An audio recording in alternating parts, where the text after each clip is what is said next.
गजाननाय नमः।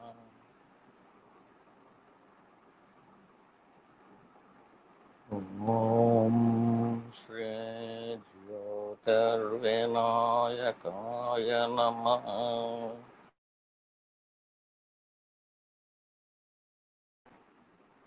ॐ श्री अरुणाचलविघ्नराजाय नमः।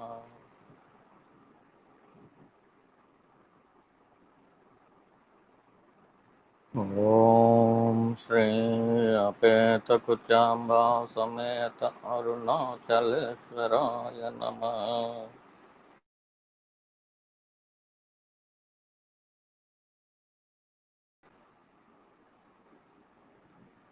ॐ श्री गुरुभ्यो नमः।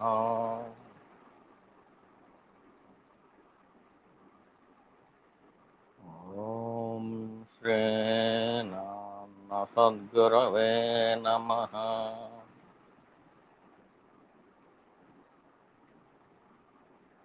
ॐ श्री गुरुभ्यो नमः।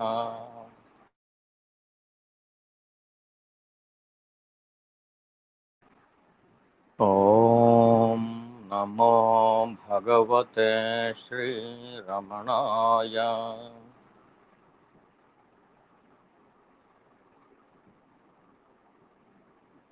ॐ श्री गुरुभ्यो नमः।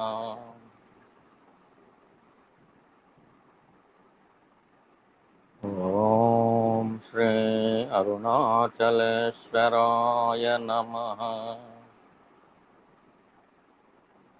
अरुणाचल शिव, अरुणाचल शिव, अरुणाचल शिव, अरुणाचला।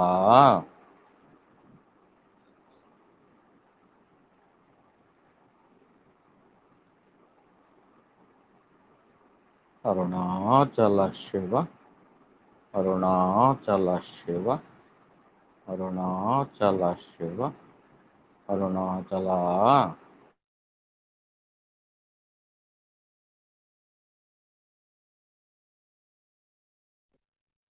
సబ్జెక్ట్ పరంగా ఎవరికైనా ఏమైనా డౌట్ ఉంటే కనుక మ్యూట్ ఆన్ చేసి అడగండి అమ్మా.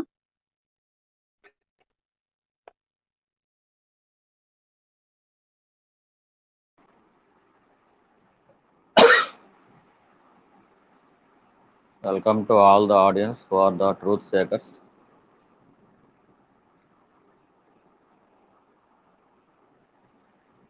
Primarily, we are all truth seekers. ప్రాథమికంగా మనం అందరం సత్యాన్వేషులు. ఏది సత్యం అనేది తెలుసుకోవాలనుకునేవాళ్ళం.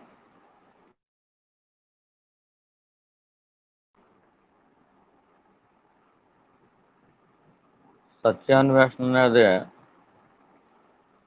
జీవిత లక్ష్యంగా కలిగిన వాళ్ళం. ఇది ముందుగా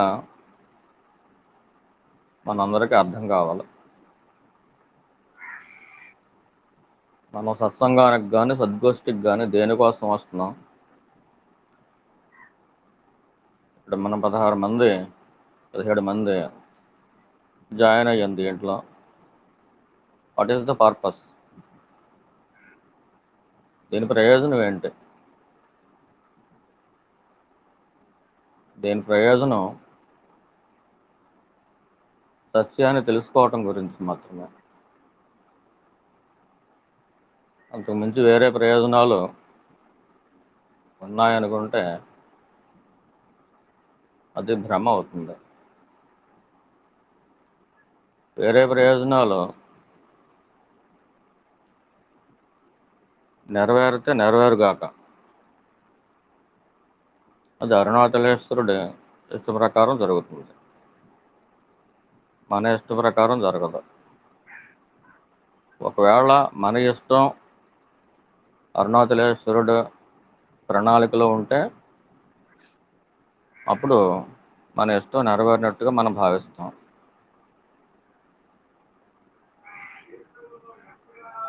అరుణాచలేశ్వరుడు ప్రణాళికలో లేని పక్షంలో మనం అనుకున్నది జరగనప్పుడు మనం ఏం చేస్తాం? మనం చేసేది ఏం ఉండదు.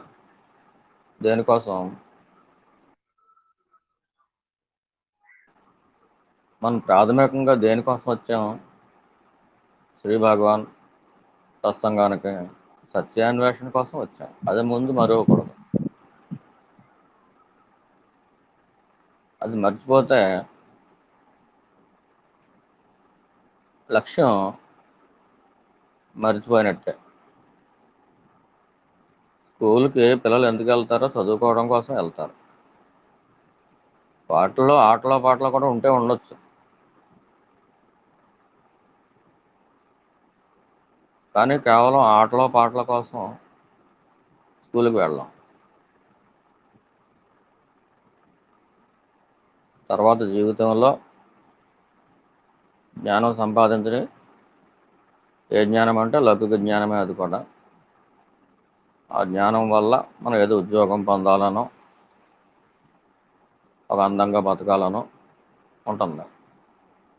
దానికోసం వెళ్తాం.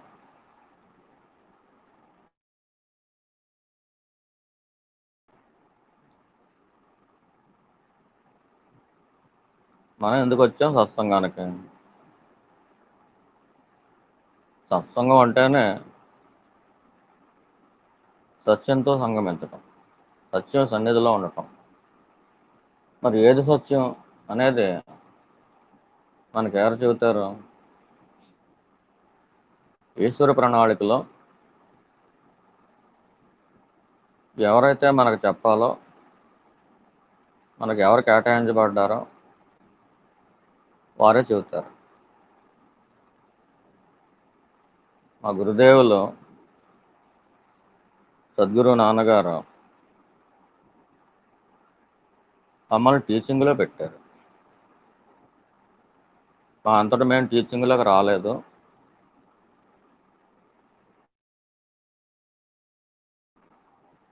మన అంతటా మనం టీచింగ్లోకి రాలేం కూడా.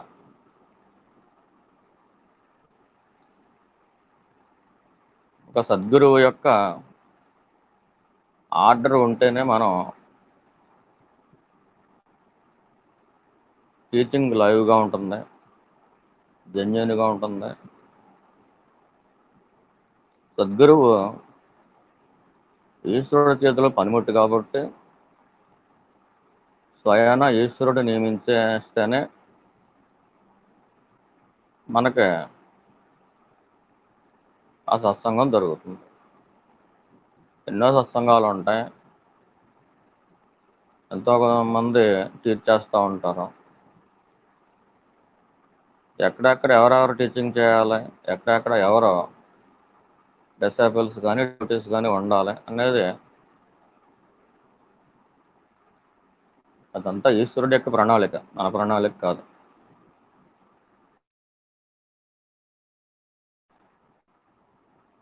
మనకంటూ ఏమైనా ప్రణాళిక ఉన్నా కానీ అది waste of time and energy. ఎందుచేతనంటే జరిగేదంతా కూడా ఈశ్వర ప్రణాళికే జరుగుతుంది.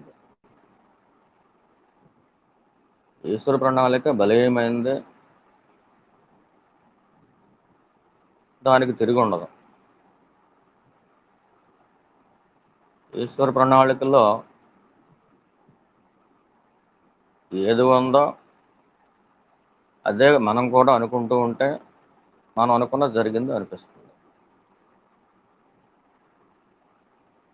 మనం అనుకోని అలా ఈశ్వర ప్రణాళికలో ఏది ఉంటే అదే అవుతుంది కదా. మనం అనుకున్న ఈశ్వర ప్రణాళిక అవుతుంది, మనం అనుకోకపోయినా కానీ ఈశ్వర ప్రణాళిక జరుగుతుంది. మేము మా సద్గురువుల దగ్గరికి వెళ్తామని మేము అనుకోలేదు, వారు మమ్మల్ని అలా టీచింగ్లో పెడతారని మేము అనుకోలే. అనుకుంటే జరిగినాయి ఎన్ననే, కానీ ఈశ్వర ప్రణాళికలో ఉంది కాబట్టి జరిగింది. ఈశ్వర ప్రణాళికలు ఏదుంటే అదే జరుగుతుంది అని మనకి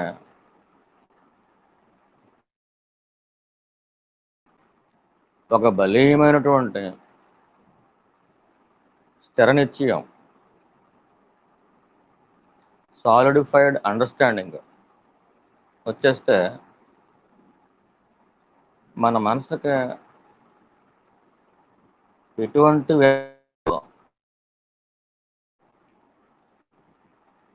వ్యావరింగ్ లేనప్పుడు మనసులో ఎటువంటి కెరటాలు రానప్పుడు ఇంకా అల్లకల్లోలాలు ఎలా వస్తాయి?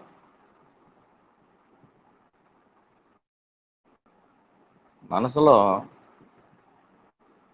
ఎప్పుడు రణం స్టార్ట్ అవుతుంది, యుద్ధం స్టార్ట్ అవుతుంది? ఎప్పుడైనా సరే రణం అంటే రెండు ఉండాలి, యుద్ధం అంటే ఇద్దరు ఉండాలి. మన సంకల్పం ఉంటే ఈశ్వర సంకల్పం కూడా ఉంటే దానికి దేనికి క్లాష్ రావచ్చు. మన సంకల్పం వేరు, ఈశ్వర సంకల్పం వేరు అయినప్పుడు దానికి దేనికి క్లాష్ రావచ్చు. మనం అసలు సంకల్పరహితంగా ఉన్నప్పుడు, ఈశ్వరుడికి శరణ పొందినప్పుడు, మనం రణం శమించినప్పుడు, శమించిన రణమే శరణము అయినప్పుడు, అంటే మనకంటూ ఏ సొంత సంకల్పాలు లేనప్పుడు ఇంకా యుద్ధం ఎలా ఉంటుంది? ఆస్కారం ఎలా ఉంటుంది? రెండు తలంపులు, వ్యతిరేకమైన తలంపులు ఘర్షణకు గురైతే ఆ బ్రెయిన్లో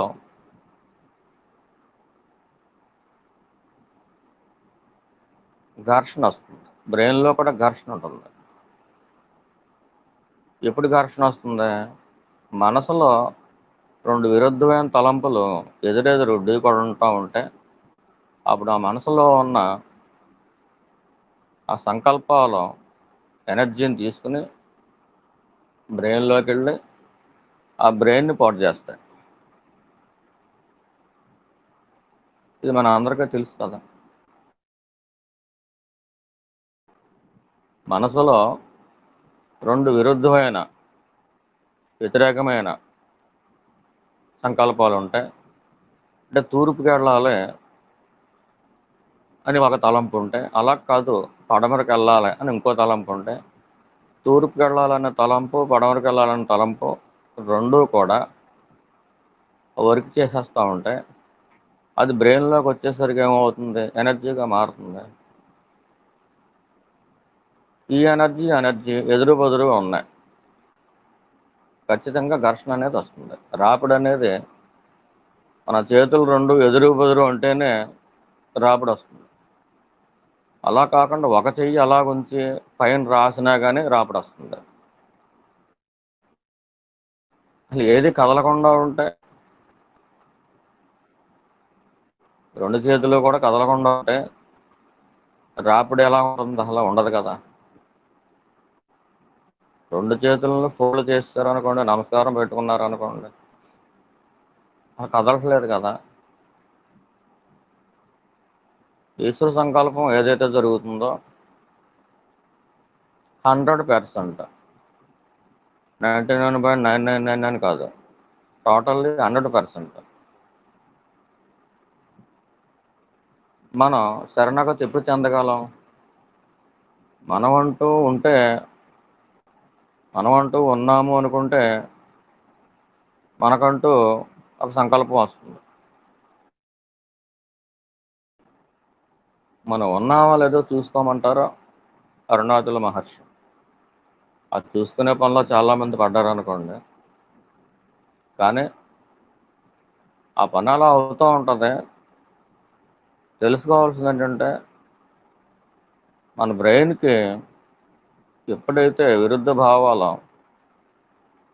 ఎదురు బదురు పోరాడుతూ ఉంటాయో ఆ ఘర్షణ వల్ల మాత్రమే మనకి బ్రెయిన్ పాడవుతుంది. దాని ఫలితంగా మానసిక అశాంతి వస్తుంది. దీనికి కారణం ఏంటి? ఈశ్వర సంకల్పం అనేది ఒకటి ఉంది, దాని ప్రకారమే అంతా జరుగుతుంది.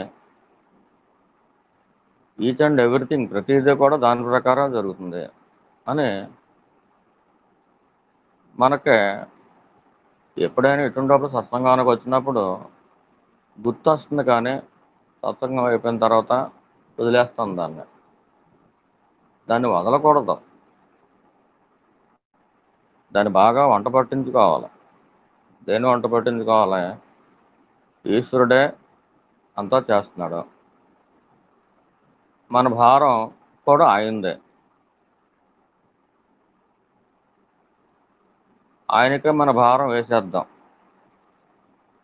మనం అసలు ఎటువంటి సంకల్పాలు పెట్టుకోవద్దు. ఎటువంటి సంకల్పాలు పెట్టుకున్నా అది ఈశ్వర సంకల్పానికి వ్యతిరేకమైతే మనం ఇబ్బంది పడతాం. అంచేత సంకల్పాలు పెట్టుకొని అలా ఈశ్వరుడికి అనుకూలంగా ఉంటే మన మంచిదే. ఒకవేళ ఈశ్వర సంకల్పానికి అనుకూలంగా లేని పక్షంలో ఖచ్చితంగా మనకి ఆ ఘర్షణ అనేది వస్తుంది. మనసులో ఘర్షణ లేకపోవటమే మనకు కావాలి. మనసులో ఘర్షణ ఎప్పుడు ఉండదు? రెండు ఈశ్వర సంకల్పం అనేది, మన సంకల్పం అనేది రెండు వేరువేరుగా ఉండకూడదు. మన సంకల్పం ప్రతిదీ కూడా ఈశ్వర సంకల్పమే.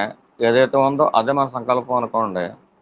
అంటే మనకు మనసు అంటూ ఉన్నదే, ఇంకా దాంట్లో బయట పడలేకపోతున్నాం అనుకుంటున్నాం. కాబట్టి మనసు అంటూ ఉన్నదే అని ఎంతకాలం అయితే మీరు ఫీల్ అవుతూ ఉంటారో అంతకాలం కూడా పట్టుకెళ్ళి ఈ మనసుని ఆ ఈశ్వరుడు తగిలించేయండి, ఆయన తీసుకెళ్ళిపోతాడు.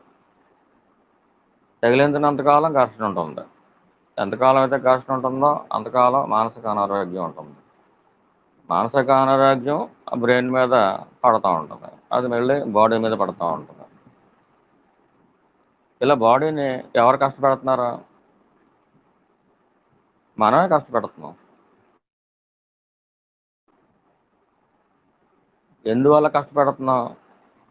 ఈశ్వర సంకల్పమే నెరవేరుతుంది, మనకంటూ ప్రత్యేకించి ఏ సంకల్పం అవసరం లేదు అని తెలిసినా కానీ దాన్ని మనం డైలీ లైఫ్లో అప్లై చేయలేకపోతున్నాం. ఒకే ఒకసారి డిసైడ్ అయితే, కనీసం ఈ రోజైనా మీరు డిసైడ్ అయ్యారు అనుకోండి, ఇప్పుడే ఇక్కడే కూర్చుని వింటున్నారు, ఒకసారి అనుకున్నారు అనుకోండి, ఈశ్వర సంకల్పమే నెరవేరుతుంది కదా. అవును, ఆ సంకల్పం నెరవేరుతుంది. నా జీవితం అంతా కూడా ఆయన చేతిలోనే ఉంది కదా. అవును, ఆయన చేతిలోనే ఉంది. ఆయన కూర్చోబెడితే కూర్చోగలను, నుంచోబెడితే నుంచోగలను. ఆయన ఏదైతే నాకు అనుగ్రహించాడో అదే జరుగుతుంది కదా. అవును, అదే జరుగుతుంది. మరి అటువంటిప్పుడు నేను ఒకవేళ ఈశ్వర సంకల్పానికి వ్యతిరేకంగా నాకంటూ సొంత సంకల్పం పెట్టుకున్నా అది నెరవేరుతుందా అంటే చెప్పలేం. నెరవేరకపోతే ఎప్పుడు నెరవేరుతుందా అని చెప్పి ఎదురు చూస్తూ కూర్చుంటాం. నువ్వంటూ ఉన్నావో, నీకంటూ ఒక మనసు అంటూ ఉంది అని ఒక రాంగ్ ఐడెంటిఫికేషన్ వల్ల ఇది వస్తుంది. నువ్వు ఉన్నావో లేదో చూసుకో అని భగవాన్ చెప్పిన దానికి అలా చూసుకుంటూనే ఉన్నవాళ్ళంటే ఇంకేం సమాధానం రావట్లేదు అని చెబుతూ ఉంటారు. వస్తుంది, కంగారు పడక్కల్లా. అది వచ్చేలోపు, నిన్ను నువ్వు చూసుకునే లోపు, నువ్వెవరో నీకు తెలిసే లోపు, ఈ లోపుగా మనసునే, బ్రెయిన్ని, బాడీని కష్టపెట్టడం ఎందుకు? సబ్జెక్ట్ వింటున్నావు, రైటే.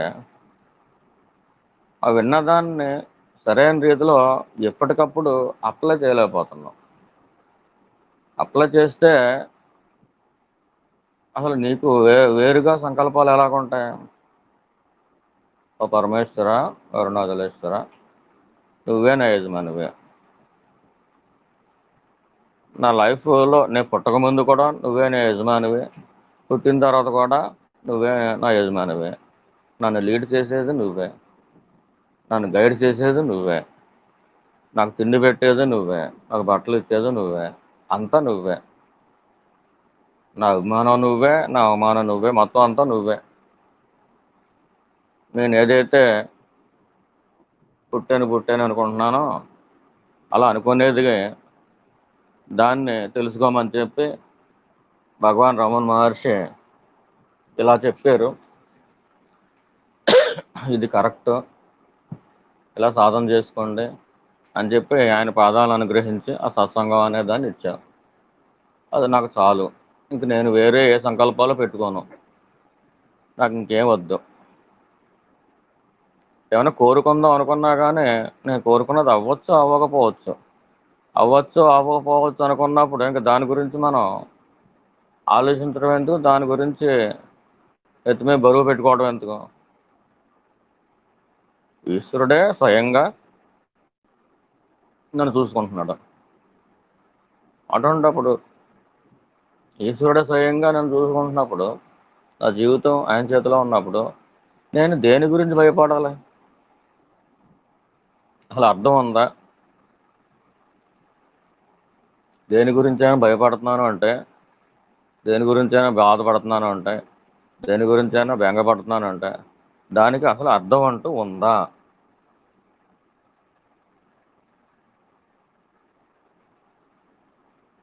మనకంటూ సొంతంగా సంకల్పాలు ఎందుకు వస్తున్నాయి? మనకంటూ మనసు ఒకటి ఉందని అనుకుంటున్నాం కాబట్టి. చూడు, ఆ సంకల్పం వచ్చినప్పుడు నీ మనసులోంచి వస్తుంది కదా సంకల్పం. నీ తలంపు కానీ సంకల్పం కానీ ఏదైనా సరే, ఎటువంటి సంకల్పం అయినా సరే తలంపే కదా. దుఃఖానికి సంబంధించిన తలంపు అయినా సరే తలంపే అది ముందు. అసలు దుఃఖమే తలంపు, సుఖమే తలంపు, ప్రతిదీ తలంపే. అంత స్టాండర్డ్ మనకు లేనప్పుడు, తలంపుగా చూసే శక్తి లేనప్పుడు భగవాన్ ఏం చెబుతున్నాడు? ఈశ్వర సంకల్పం నెరవేరుతుంది, దాంట్లో తిరగలేదు అంటే నీకు ఈశ్వరుడి మీద పరిపూర్ణమైన విశ్వాసం ఉంటే, నిండు విశ్వాసం ఉంటే, నీ మనసు నిండా ఈశ్వరుడి పట్ల ఒక సదాభిప్రాయం, ఒక గౌరవం, పూజ్యభావన ఉంటే ఈశ్వరుడు నాకు వ్యతిరేకంగా ఎందుకు చేస్తాడో, నేను బాగుపడేలాగా చేస్తాడు కదా, మంచి ఇచ్చినా చెడ్డ ఇచ్చినా కానీ.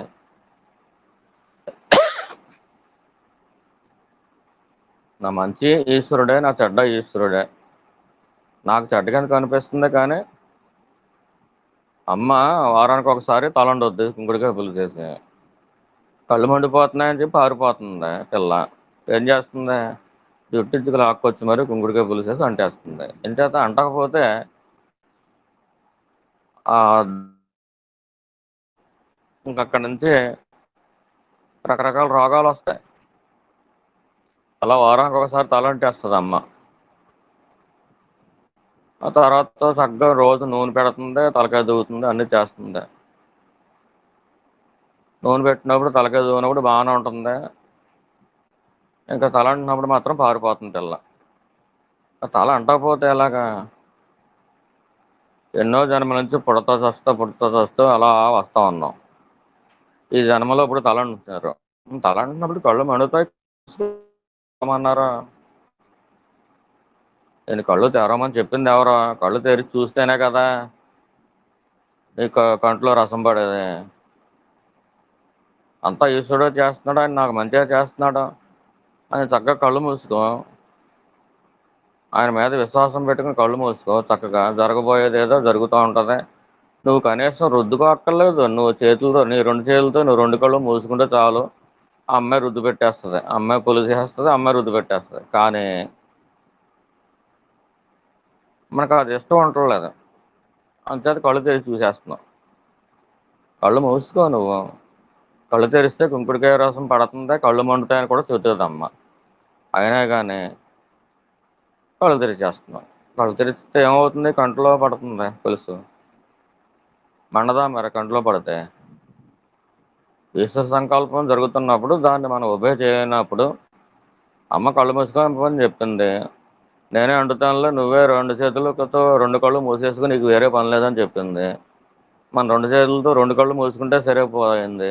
అలా కొంచెం కూడా రసం పడదా కంట్లో? కానీ మనం ఏం చేస్తున్నాం? కళ్ళు తీసేస్తున్నాం.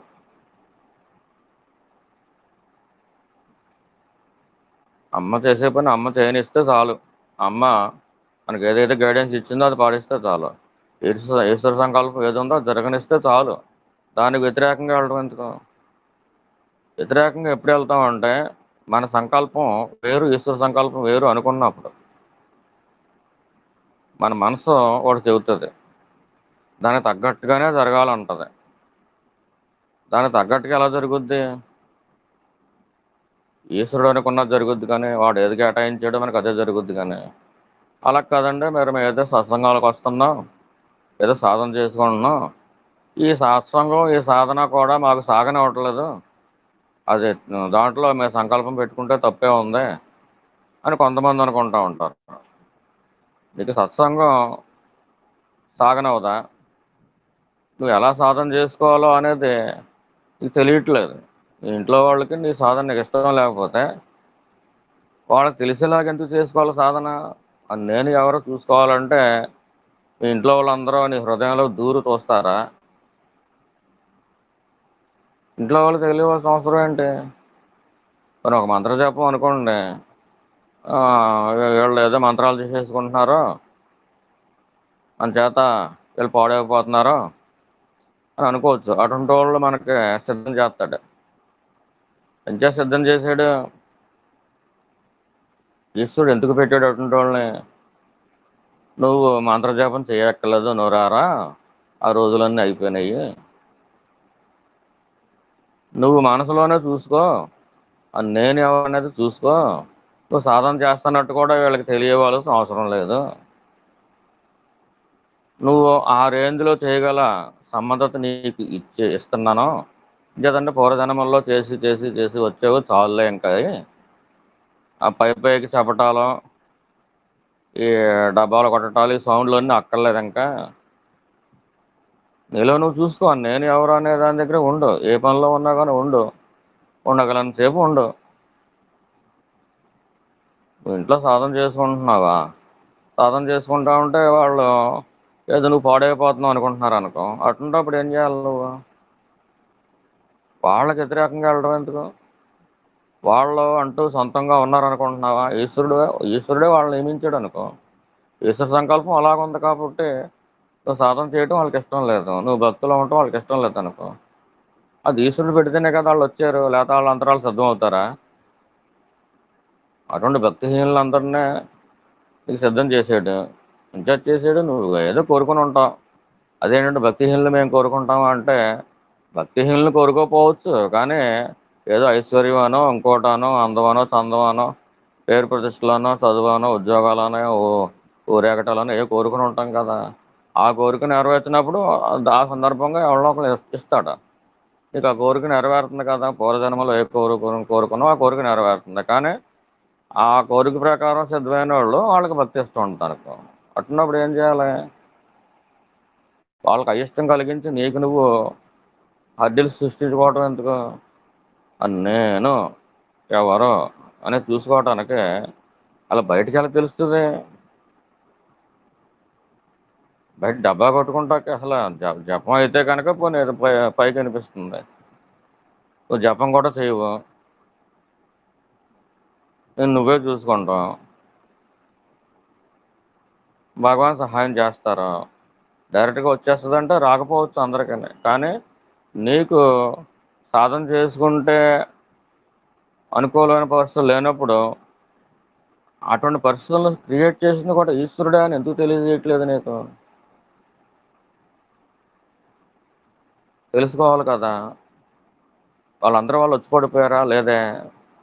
ఈశ్వరుడు మన జీవితంలో ఎవరెవరిని పెట్టాలో ఎప్పుడెప్పుడు పెట్టాలో ఆయన తెలియకుండానే ఉందా? నువ్వు సాధన చేసుకోవాలనుకుంటే నీ లోపల నువ్వు నేను ఎవరని చేసుకుంటాకే వాళ్ళు అలా చూడగలరా?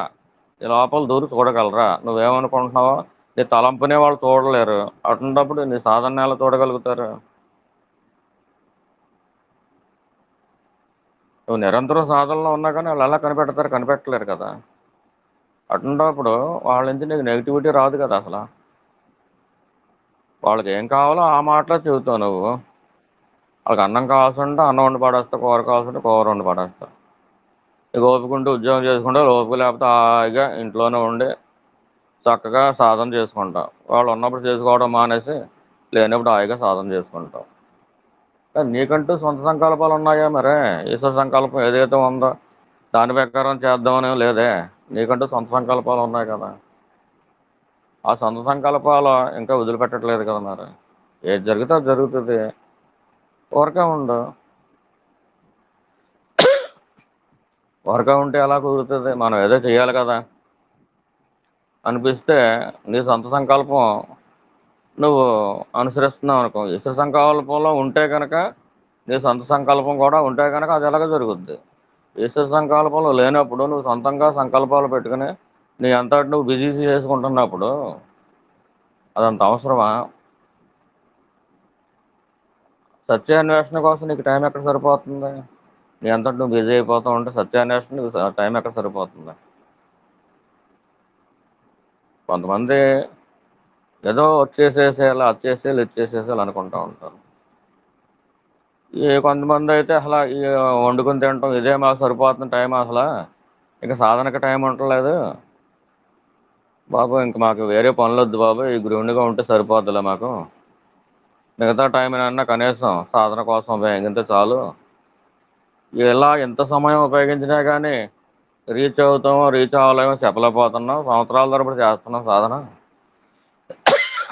ఏదో ఈశ్వరానుగ్రహం గురువుదయ ఉండి ఏదో కొంచెం కొంచెం అటెండ్ అవుతున్నాం. కానీ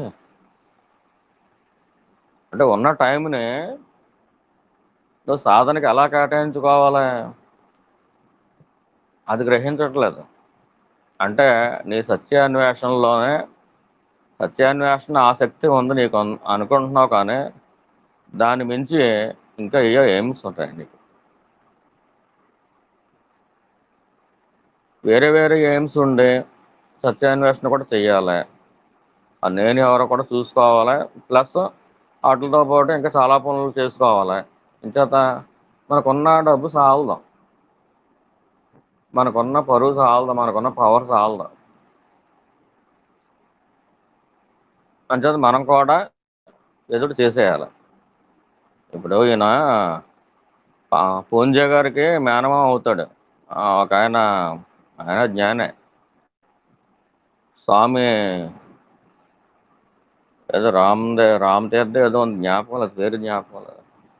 ఆయన కృష్ణ మంత్రం ఇచ్చింది కూడా ఆయన మేనమామ పాపాజీ గారికి. ఆయన ఆ రోజుల్లో గోల్డ్ మెడలిస్ట్ మ్యాథ్స్లో, ఆ యూనివర్సిటీలో అసలు గోల్డ్ మెడల్ రావడం కష్టం, గోల్డ్ మెడలిస్ట్.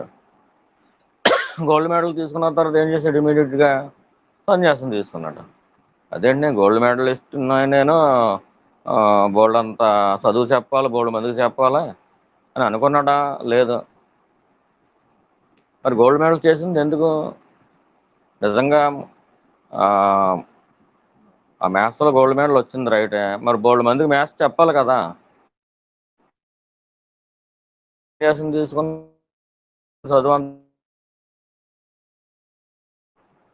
మరి అలా వేస్ట్ చేస్తాడు కదా. ఇది లౌకికులు ఆలోచించారు.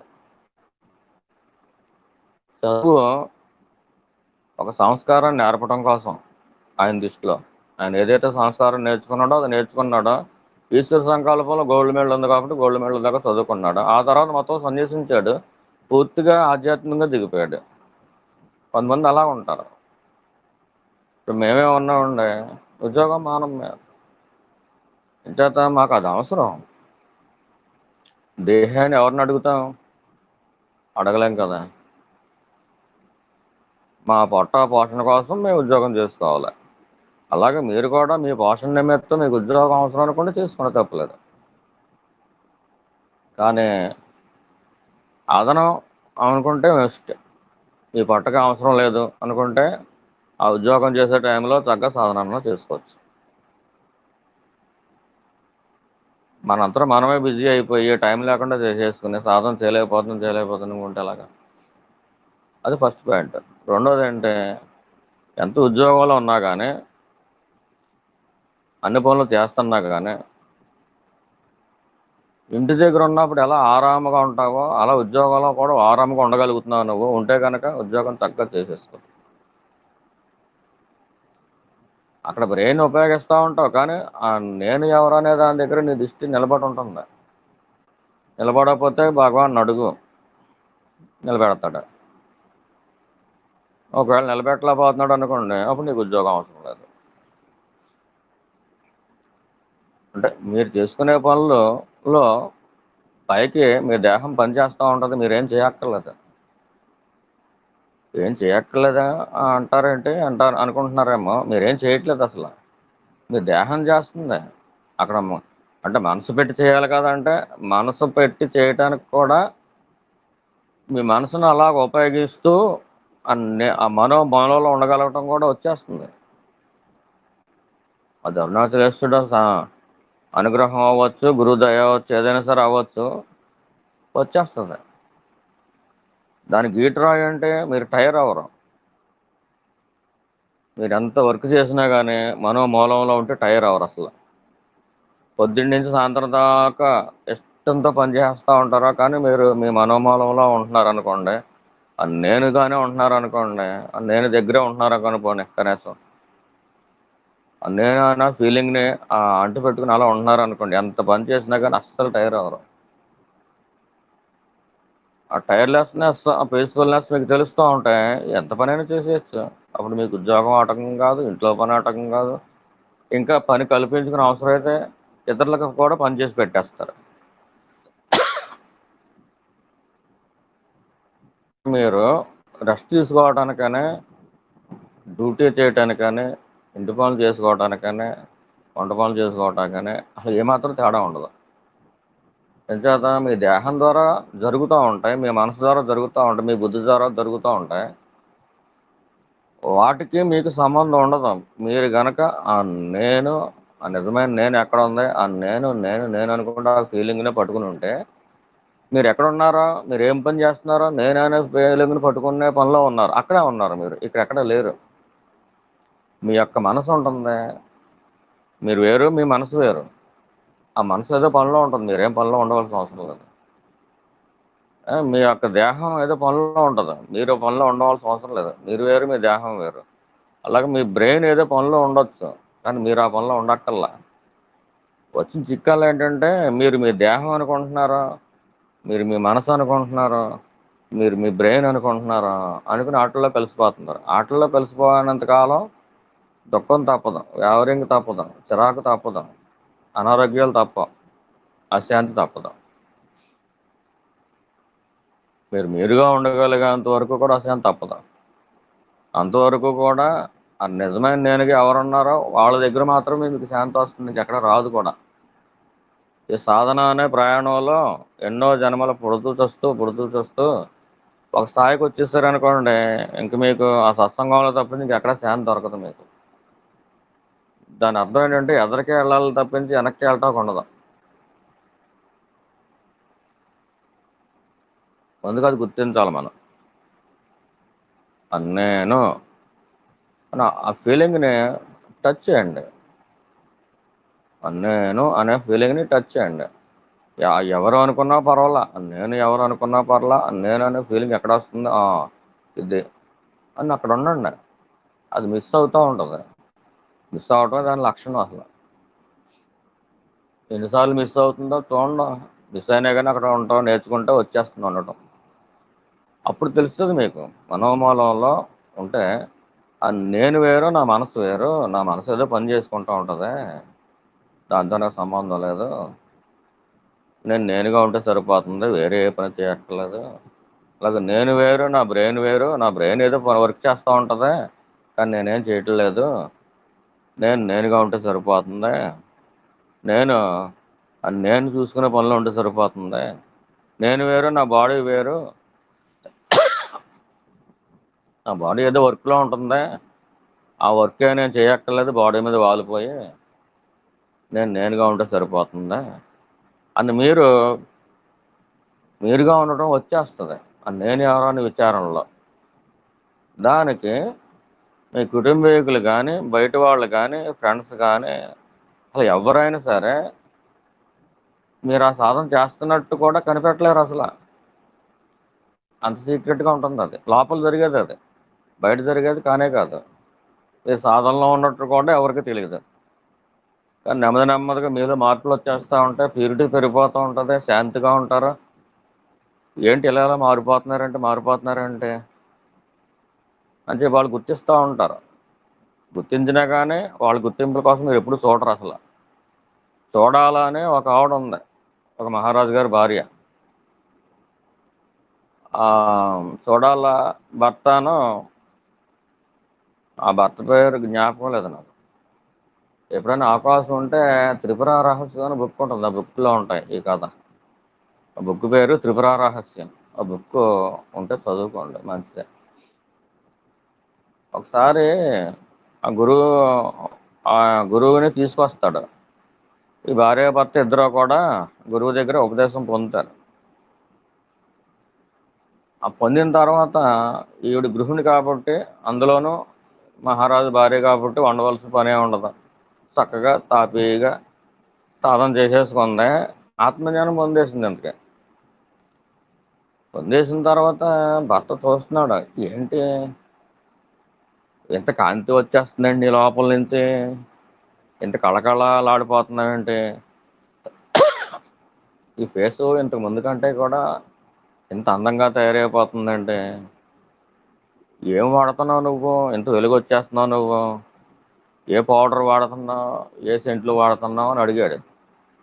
అప్పుడు ఉన్నదే చెప్పేసింది, మహారాజా నేను ఏ లేపనాలు వాడట్లేదు, ఇది ఆత్మకాంతి మహారాజా అన్నది.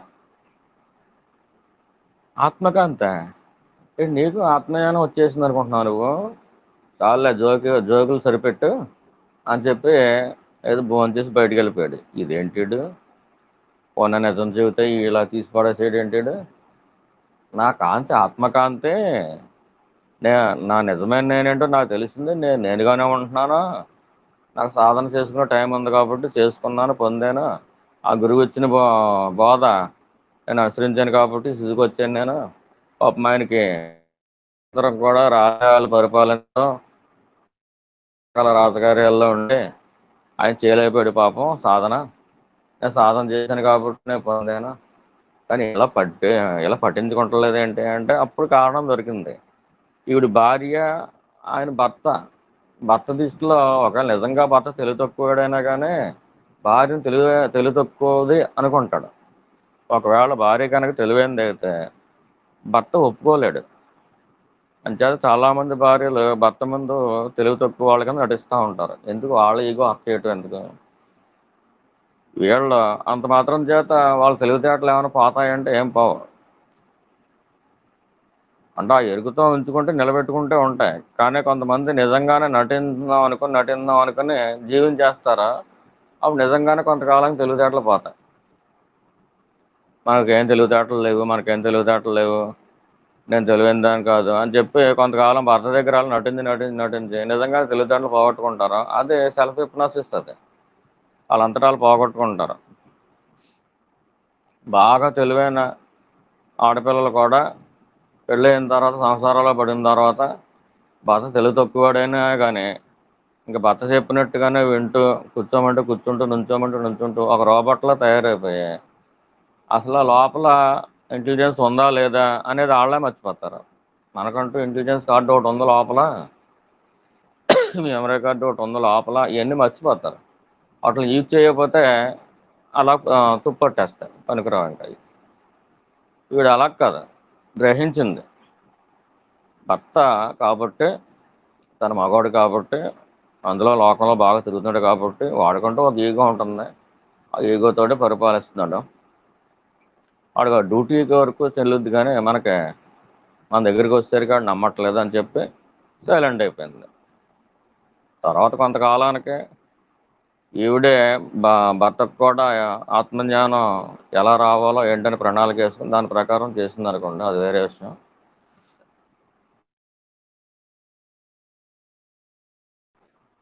కానీ ఇలాగ మండోదరు కూడా అంతే. మండోదరు కూడా జ్ఞానే, కానీ భర్త ఎవరు, రాక్షసుడు.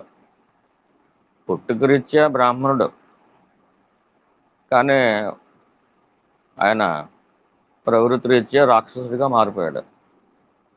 నన్ను మించిన శివభక్తి లేడు అనుకున్నాడు, కానీ భార్య జ్ఞానాన్ని సంగతి ఆయనకు తెలియదు. అంటే ఒక దుర్మార్గుడికి అంటే వాడు మనిషి మాంసం కూడా వండుకుని తినేస్తాడు, చేసుకుంటాడు, కమ్మగా తినేస్తాడు, దునపోతూ. అసలు వాడు తినకూడదంటూ ఏముండదు. ఈ మ్లేచ్చులు ఎలాగైతే తినేస్తారో అన్నీనే, అంటే వాళ్ళ ఈ ప్రపంచంలో ఉన్న జీవరాశి అంతా కూడా వాళ్ళు తినడం కోసం దేవుడు పెట్టాడని భావిస్తూ ఉంటారు. అటువంటి మ్లేచ్ఛ మతాలు ఉన్నాయి. వాళ్ళు ఏదైనా తినేయచ్చు అంటారు. వాళ్ళు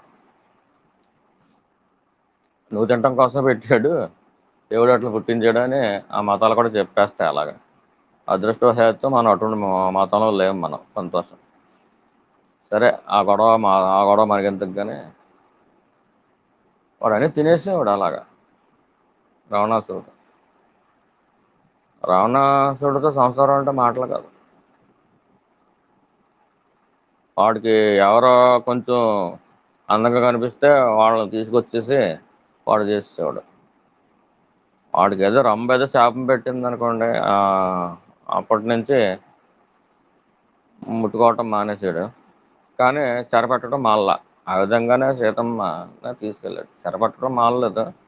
వాళ్ళు అంగీకరించే వరకు కూడా వీడు వెయిట్ చేసేవాడు. ఏదో రకంగా ఆ, ఇది చూపిస్తున్నారు కదా, ఏంటి తాయలేదు, నేను మహారాణిని చేస్తాను, అంత బంగారం ఇస్తాను, ఎంత డబ్బు ఇస్తాను, సింహాసనంలో కూర్చోబెడతాను, గవర్నమెంట్లు కూడా మనకు చూపిస్తాయి కదా, 10,000 ఇస్తాం, అది ఇస్తాం, ఇది ఇస్తాం, పింఛన్లు ఇస్తాం. వాళ్ళు ఎవరో అన్నారు ఈ మధ్యకాలంలో రావణాసురుడు సీతమ్మని చెరపెట్టి అశోకవనంలో పెడితే సీతమ్మ పరిస్థితి ఎలాగుంటుందో అలా ఉంది ఇప్పుడు ఆంధ్ర పరిస్థితి అంటున్నారు ఎవరో. వాళ్ళు కరెక్ట్గానే చెప్పారు అనిపించింది. ఇప్పుడు మన సాధన కూడా అలాగ ఉందేమో చూసుకోండి. ఇప్పుడు సీతమ్మని అంటే అశోకవనంలో పెట్టగలడు కానీ రావణాసురుడు మరి ఎవరికైనా తప్పలేదు, సీతమ్మగా తప్పలేదు. అటువంటి ప్రారంధాలు మనకు వచ్చినాయి అనుకోండి, ఏం చేస్తాం? ఆ రాముల వారు వచ్చి తీసుకెళ్లేదాకా, ఆ టైం వచ్చేదాకా ఆ రామస్మరణ చేసుకుంటూ కూర్చోవటమే. ఆడొచ్చి మాట్లాడినా కానీ ఎదురుకుండా చూసేది కాదు, అది చూడటానికి కూడా ఇష్టపడేది కదా. ఆడితోటి తప్పనిసరిగా సంభాషించవలసి వచ్చినప్పుడు ఎదురుకుండా ఒక గడ్డి పరక ఉంటే ఆ గడ్డి పరక తీసి ఆ గడ్డి పరకతో సమానం నువ్వు అని చెప్పి ఆ గడ్డి పరకతో చూసి మాట్లాడేది. అక్కడ విరోధం డైరెక్ట్గా ప్రకటించేసింది ఆవిడ. మరి మండోదరి జ్ఞానం చెప్పుకుంటున్నాం, మరి ఈ రాక్షసుని ఎలా భరించింది? కట్టుకున్నది కాబట్టి ఆ రాక్షసత్వాన్ని ఎలా భరించింది? అక్కడ విరోధం ప్రకటించడానికి ఉండదు కదా, కట్టుకున్నది కాబట్టి. మరి ఆ మంత్రులే ఒకసారి దొడ్డుగుమ్మాన్ని కేకేసి పిలిచి కొంతమంది వాళ్ళల్లో కూడా మంచి మంత్రులు ఉండేవారు, మంచి మంచి సలహాలు ఇచ్చేవాళ్ళు ఉండేవారు. ఆ మీటింగ్ అయిపోయిన తర్వాత, రాజదర్బార్ అయిపోయిన తర్వాత ఆ దొడ్డుగుమ్మంలో పిలిచి ఒకసారి చెప్పేది, ఆడు మిమ్మల్ని చంపేస్తాడో అలా ఎదురు చెప్పకండి. వాళ్ళకి ఆడ అహంకారం ఏ స్థాయిలో ఉందంటే ఏమాత్రం వ్యతిరేకించినా కానీ మిమ్మల్ని చంపేస్తాడాడు. మీరు ఏదో మంచి సలహాలు ఇస్తున్నాం కదా అని చెప్పి ఇస్తున్నారు, అంత మంచివాడు అయితే ఇలా ఎందుకుంటాడో అంచేత ఆడికి ఎదురు వెళ్ళకండి. మీరు మీరు చాలా మంచివాళ్ళు కాబట్టి ఇటువంటి మంచి మంచి సలహాలు ఇచ్చారు. అంచేత అందరూ ఎలాగైతే ఆడికి డబ్బా కొడుతున్నారో మీరు కూడా అలా డబ్బా కొట్టలేరు, మీరు మంచివాళ్ళు కాబట్టి. మీ కాన్షియస్నెస్ ఒప్పుకోదు. అంచేత మౌనంగా ఉండండి సరిపోతుంది. మిమ్మల్ని అడిగితే కనుక ఎలాగా ఆడు అనుకున్నది చేస్తాడు కాబట్టి మీరు చిత్త మహారాజా అని చెప్పండి. అంతేగాని అలా కాదు, ఇలా చేయండి, ఇది ధర్మం కాదు అని మీరు చెప్పారు అనుకోండి, ఆ ఆడు చంపేస్తాడు మిమ్మల్ని. అంత పొగరెక్కిపోయి ఉన్నాడు. ఎవడో ఆ కట్టుకున్నవాడే రావణాసురుడే అని చెప్పి వాళ్ళ దగ్గర చెప్పేది. వాళ్ళ మీద దయతోటి అలా చెప్పేది. ఆడతోటి సంసారం చేసింది. అంత దారుణమైన పొజిషన్ మరి ఆవిడది. కానీ లోపల జ్ఞానంతో ఎప్పుడు కూడా నిండైన జ్ఞానంతో ఉంది. మరి ఒక జ్ఞానికే అటువంటి ప్రారంభం తప్పలేదు. రావణాసుడితో సంసారం ఏ మాసం పడితే ఆ మాసంతో తినేయటం, ఎవరు కావాల్సిందో వాళ్ళతో తిరగటం, ఏ మందు కావాల్సిందో ఆ మందు తాగేయటం, 100 మంది దీని ఎదురుకుండానే వాళ్ళతో సంసారం చేయటం. ఏంటది? ఏం జన్మ అది? అసలు ఆ దేహంతో తాదాత్మ్యం చెందితే కనుక బతకగలదా? కొన్ని వేల సార్లు లక్షల సార్లు ఊరేసుకోవాలి మండోదరి అటు చేసిన పనులకి. కానీ నిక్షేపంలాగా హాయిగా ఆనందంగా చిరునవ్వుతూ ఉంది ఎప్పుడున్నా. లోపల ఉన్న జ్ఞానంలో కలిసిపోయింది. జ్ఞానం అయిపోయింది కాబట్టి బతకగలిగింది. అజ్ఞానం అయితే కనుక కొన్ని లక్షల సార్లు చావాలి రావణాసుడు చేసిన పనులకి. అటు దగ్గర ఉన్న ఒకే ఒక గుణం ఏంటంటే మంచి గుణం, శివభక్తి. దాన్నే ఈ చెడ్డ పనులన్నింటికి ఉపయోగించుకుంటాకే శక్తిని సంపాదించుకోవడం కోసం తపస్సులు చేసేవాడు. రావాలండి రేపు పొద్దున్న పోయే ఇప్పుడు ఉన్నాడు ఆడు లేడు కదా. ఈ దేహం అశాశ్వతం అని తెలిసినా కానీ వాడే అహంకారం నిలబెట్టుకోవడం కోసం ఆ శివభక్తిని ఉపయోగించుకున్నాడు. అంటే మనం కూడా ఇంకా అది చేద్దాం, ఇది చేద్దాం, అలా బతుకుదాం, ఇలా బతుకుదాం అంటే మరి వాడు అనుకున్నాడు. వాడు రావణాసుడు అలాగే అనుకున్నాడు. అలా అనుకుని ఇంకా అలా బతకాలా, ఇలా బతకాలా అని చెప్పి బతికాడాడు. కోరికల కోసం బతికాడు జీవితం అంతా. ఆత్మజ్ఞానం లక్ష్యంగా పెట్టుకున్నాడంటే పెట్టుకోలేదు. శివభక్తిని కోరికల కోసం ఉపయోగించుకుంటే ఈజీగా నెరవేరిపోతాయి. ఏముంది, మనకేమన్నా చెడు ప్రారంభం ఉంటే ఆ చెడు ప్రారంభం రాకుండా వాయిదే వేస్తాడు అంతే. ఏముంది, కానీ ఎప్పటికప్పుడు రాక తప్పదు కదా, వాయిదా పడుతుంది. కొంతమంది ఉంటారు ఏదో మతం మారిపోతే మంచి జరిగిపోద్ది అనుకుని మతం మారిపోతారు. కొంతకాలం నిజంగానే మతం మారిపోయిన తర్వాత మంచి పనులు జరిగినట్టుగా కనిపిస్తుంది. అదేంటంటే ట్రాప్ అంతే. ఆ పడవలసిన కష్టాలు ఆ తర్వాత 10 ఏళ్ళకో 20 ఏళ్ళకో వాయిదా వేస్తాడు ఈశ్వరుడు. అప్పుడు సుఖ ప్రారంభం వస్తుంది. అబ్బో ఈ దేవుడిని నమ్ముకున్న తర్వాత మనకు అంతా మంచి జరిగింది.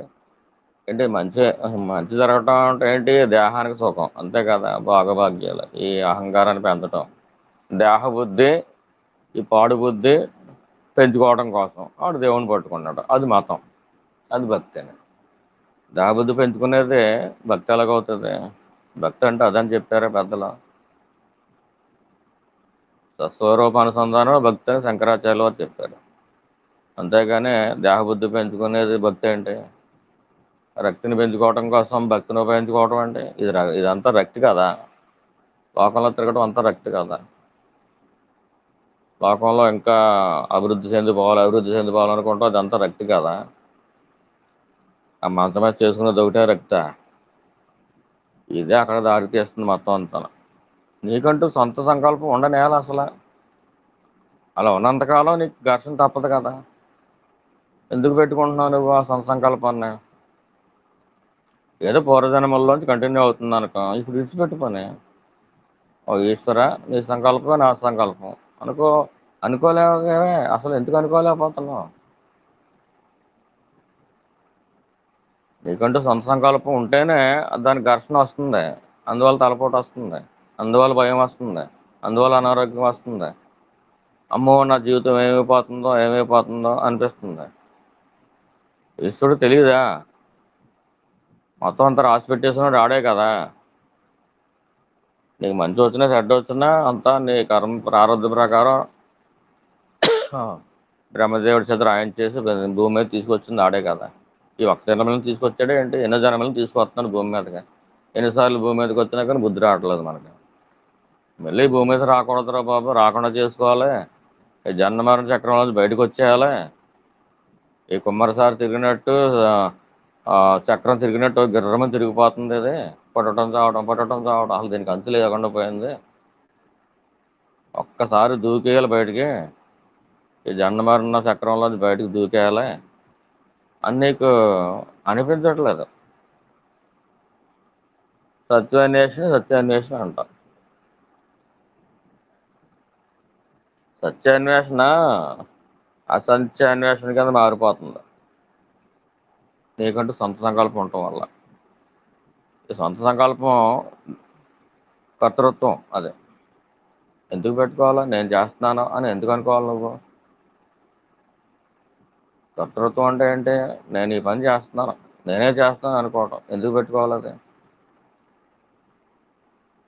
నువ్వు చేస్తే నీకు రాక పక్కనోటికి వెళ్తుంది తలపోటు.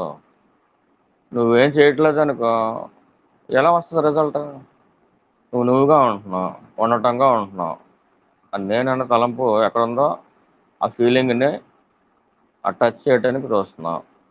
అది ఆ రిజల్ట్ సక్సెస్ అవుతుందా, సక్సెస్ అవుతుందా తర్వాత ఆ దరిదాపుల్లో ఉంటేనే చాలు కదా నీకు శాంతి రావడానికి. అది నేను అనే ఫీలింగ్ ఆ దరిదాపుల్లో ఉంటేనే విపరీతమైన శాంతి వచ్చేస్తుంది. కూలింగ్ ఎక్కువైపోతే ఏసీలో ఉంటే తట్టుకోలేవు, మరీ అంత చలి వచ్చేస్తూ ఉంటుంది, తట్టుకోలేనంత శాంతి వచ్చేస్తూ ఉంటుంది.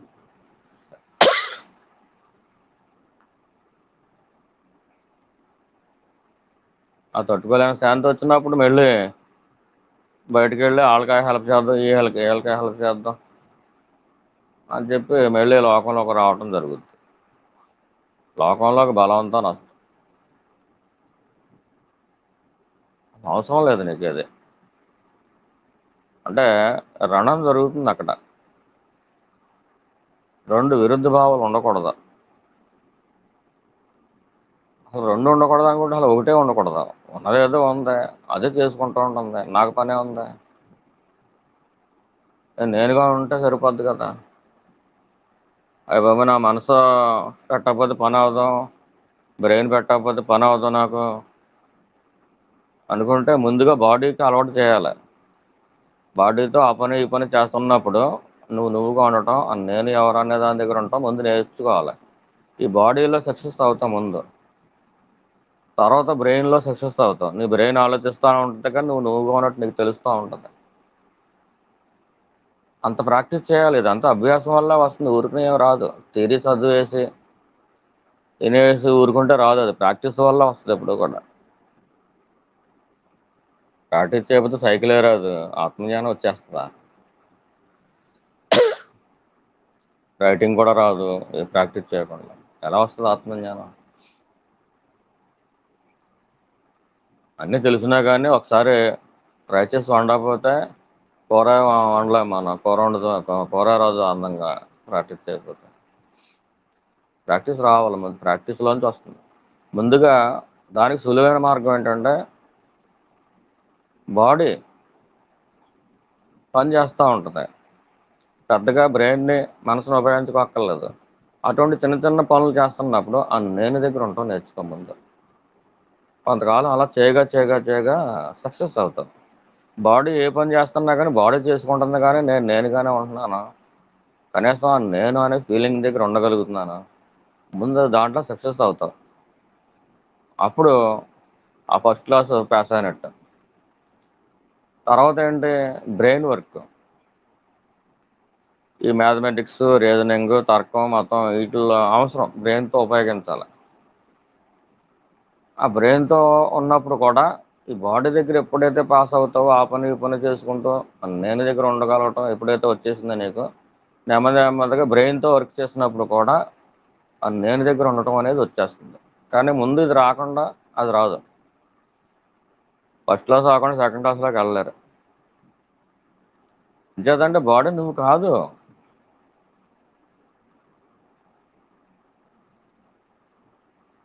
నువ్వు నీ బాడీ అనుకుంటున్నావు, నువ్వు బాడీ కాదు. నువ్వు వేరు, నీ బాడీ వేరు. అంచేత నీ బాడీ పని చేస్తున్నా కానీ నువ్వు ఇంకో పని చేసుకోవచ్చు. తర్వాత ఈ బ్రెయిన్ తోటే డిటాచ్ అవుతావు, తర్వాత మైండ్తో డిటాచ్ అయిపోతావు. మైండ్ ఏదో పని చేస్తూ ఉంటుంది. ఈ మనసులోనే రాగద్వేషాలు, ఇష్టాలు మొత్తం అన్నీ ఉంటాయి. అది చెబుతూ ఉంటుంది మనసు, అది ఇష్టం కాదు అని చెబుతూ ఉంటుంది. సరే నీ పని నువ్వు చేసుకో, నా పని నేను చేసుకుంటానని చెప్పి నువ్వుగానే ఉంటావు. ఆ నేను అనే ఫీలింగ్ పట్టుకుని వదలవు. ముఖ్యంగా గమనించవలసింది ఏంటంటే నా దేహం అంటున్నాం. మీరు అందరూ సెల్ ఫోన్ పట్టుకు కూర్చున్నారు, మీరు ఏమైనా సెల్ ఫోనా? కాదు కదా, నా సెల్ ఫోన్ అంటున్నారు. అంటే మీరు వేరు, మీ సెల్ ఫోన్ వేరు, దూరంగా ఉంది సెల్ ఫోన్. అలాగే నా దేహము అంటున్నారు, అంటే మీరు వేరు, మీ దేహం వేరు. అలాగే నా బ్రెయిన్ అంటున్నారు, మీరు వేరు, మీ బ్రెయిన్ వేరు. అలాగే నా మనసు అంటున్నారు, అంటే మీరు వేరు, మీ మనసు వేరు. ఎంత స్పష్టంగా ఉంది ఇక్కడ సత్యం, నగ్న సత్యం ఇది. అంచేత ముందు దేహం స్థాయిలో సక్సెస్ అవ్వగలిగితే తర్వాత బ్రెయిన్ స్థాయిలో how to detach with brain. Violin work. అలాగే తర్వాత మైండ్ స్థాయిలో ఎన్ని వచ్చేస్తాయి, నువ్వుగానే ఉంటావు, శాంతిగా ఉంటావు.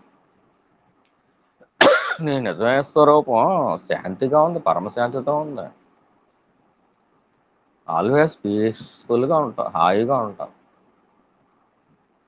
కానీ నీ మనసు నువ్వు అనుకుంటున్నావు, అంచేత మనసు ఎక్కువ రేగుతున్నావు, అది ఎక్కడెక్కడికి తీసుకెళ్తుంది. అది కావాలంటది, ఇది వద్దంటది. అది చెప్పినట్టల్లా డ్యాన్స్ చేస్తున్నావు, అది చెప్పినట్టల్లా ఊరుగుతూ ఉంటే ఊరేగు. అది మట్టుకెళ్ళేస్తూ ఉంటుంది, ఏడుస్తూ ఉంటుంది, నవ్వుతూ ఉంటుంది, బోల్డెన్ డ్యాన్స్లు వేస్తూ ఉంటుంది. నువ్వు నీ మనసు కాదు కదా. నువ్వెవరో నువ్వు చూసుకుంటూ ఉండు, ఆ పనిలోనే ఉండు, ఇంక రెండో పని అవసరం లేదు అసలు. నీకు భక్తి ఎక్కువైపోతుంది నీకు అని మీ ఇంట్లో వాళ్ళు అనుకుంటున్నారు అనుకోండి, మీరు అనుకోక వాళ్ళు అనుకుంటే మానండి, లేదా మానక్కల్లా. అనుకుంటున్నారు అనుకోండి, ఏం చేస్తారు? వాళ్ళు దేవుడు దండం పెడతాం మానేస్తారు అంతే. అన్ని నువ్వు నేను చూసుకుంటా ఉంటే సరిపోద్ది. అప్పుడు ఇంకా ఎక్కువ జ్ఞాపకం వస్తుంది. భగవంతుడు ఎక్కువ సార్లు దండం పెట్టుకుంటావు మనసులో నువ్వు. వాళ్ళకి ఇంట్లో వాళ్ళకి ఇష్టం లేనప్పుడు నువ్వు మానేసుకుని అసలు నిజమైన భక్తి మార్గాన్ని నువ్వు ఇప్పుడు పట్టుకుంటున్నావు. మా గురువు గారు అనేవారు, నీ భక్తి నిజమైనదైతే కనుక ముందు ఇంట్లో వాళ్ళే శత్రువులు అవుతారు అన్నారు. అలాగే నీకు ఈశ్వరుడిగా ఉన్న సంబంధం అది ఎంత గుప్తంగా ఉంటే అంత స్వాభావికంగా ఉంటుందని చెప్పారు, అంత అందంగా ఉంటుందని చెప్పారు. గుప్తంగా ఉండాలంట మన భక్తి.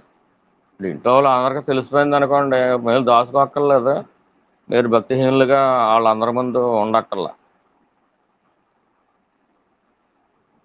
మీకు ఈశ్వరుడికి మధ్య ఉన్న ఆ బంధం భక్తి,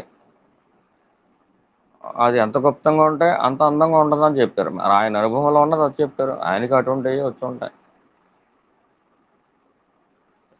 అంతసేపు మేము భక్తిలో ఉంటాం, లేదా సత్యాన్వేషణలో ఉంటాం అంటే, నువ్వు పెళ్లి చేసుకున్నది ఎందుకు, సంసారంలో ఉన్నది ఎందుకు, అందుకునా అని అడుగుతారు. వాళ్ళకి తెలియదు కదా. సత్యాన్వేషణ అంటూ ఒకటి ఉందని చెప్పి మీకు జన్మాంతరాల నుంచి వచ్చినటువంటి సంస్కారం అది. వాళ్ళకి అటువంటి సంస్కారం లేదు, అటువంటి వాళ్ళు పెట్టాడు. ఎందుకు పెట్టాడు? అటువంటి వాళ్ళు కావాలని కూడా మనం కోరుకున్నాం. అంచేత మనకేదో అటువంటి లైఫ్ కావాలని కూడా కోరుకున్నాం.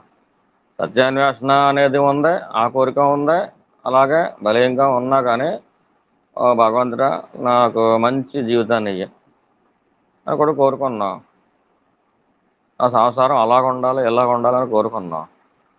అంచేత మిగతా కోరికలన్నీ అవసరం లేదని చెబుతుంటా. ఈశ్వర సంకల్పం ఒకటి నెరవేరుతుంది, అది చాలు మనకి. ఇంకా మనకంటూ సంకల్పం చేసుకోవాల్సిన అవసరం ఏంటి? ఆ సంకల్పం చేసుకునేది ఎవరు? మనసు. ఆ మనసు నేను మోసం చేయకుండా ఉంటుందా? నీ సొంత మనసు నిన్ను మోసం చేస్తుంది. నిన్ను ఇతరులు ఎవరో మోసం చేయట్లేదు, నీ సొంత మనసే నిన్ను మోసం చేస్తుంది. నీ సొంత మనసే నిన్ను ఏడిపిస్తుంది. నీ సొంత మనసు కాకుండా ఇతరులు ఎవ్వరూ ఏడిపించట్లేదు నిన్ను. ముందది గుర్తెట్టుకో. ఎంచేతంటే ఆ మనసు పుట్టిందే రాంగ్ పుట్టుక. అది అసలు పుట్టనే లేదని చెబుతారు అనుకున్న భగవాన్. ఆ పుట్టనే లేదని తెలిసేదాకా కూడా అది నీకు అనుభవం అవుతుంది కాబట్టి దాన్ని దూరంగా పెట్టు. దాన్ని పట్టుకుని ఆడదామంటే ఆడ కుక్క తోకిచ్చుకుని గోదావరి ఈదేశాడంట. ఎలా ఈదేస్తాడా? కుక్క ఎంత ఉంటుందో మనిషి ఎంత ఉంటాడు. దాన్ని తోకిచ్చుకుని గోదావరి ఈదుతాడా? కుక్కతో అంటే ఎందుకు చెబుతారంటే అది కుక్క తోకెత్తుకుని గోదావరి అన్నా ఈదొచ్చేమో కానీ ఈ లౌకికులను నమ్ముకుని నువ్వేదో ఆత్మజ్ఞానం పొందుదాం అనుకుంటాం, చాలా తప్పు. అది శుద్ధ తప్పు. అది నువ్వు ఎందుకు నమ్ముకుంటున్నావు అంటే నువ్వు ఒకటే అనుకుంటున్నావు. కాన్షియస్ లెవెల్స్ చాలా తేడా ఉంటాయి. ఎన్నో జన్మల రూపాంతరం చెంది నువ్వు ఉంటావు, వాళ్ళు ఎన్నో జన్మలు వెనకబడి ఉంటారు. వాళ్ళ ట్రాన్స్ఫర్మేషన్స్ వేరు, వాళ్ళ స్థాయి వేరు, నీ స్థాయి వేరు. వాళ్ళ ఎయిమ్స్ వేరు. అంటే మనకున్న చైతన్య స్థాయిని బట్టే మనకు కోరికలు కూడా ఉంటాయి. వాళ్ళ ఎయిమ్స్ వేరు, వాళ్ళ కోరికలు వేరు, నీ ఎయిమ్స్ వేరు, నీ కోరికలు వేరు. నీ ఎయిమ్ నీకు ఫుల్ఫిల్ అవ్వాలనుకుంటే కనుక అది ఇతరులకు అబ్జెక్షనబుల్గా ఉంటుంది అనుకుంటే కనుక అసలు నీ ఎయిమ్ ఏంటో చెప్పవలసిన అవసరం ఏంటి? నువ్వు నిజంగా ఎయిమ్ని కొట్టాలనుకుంటే, ఎయిమ్ రీచ్ అవ్వాలనుకుంటే కనుక ఇతరులకు చెప్పుకోవాల్సిన అవసరం ఏంటి నీకు? అలా చెబుతున్నావు అంటే అర్థం ఏంటి?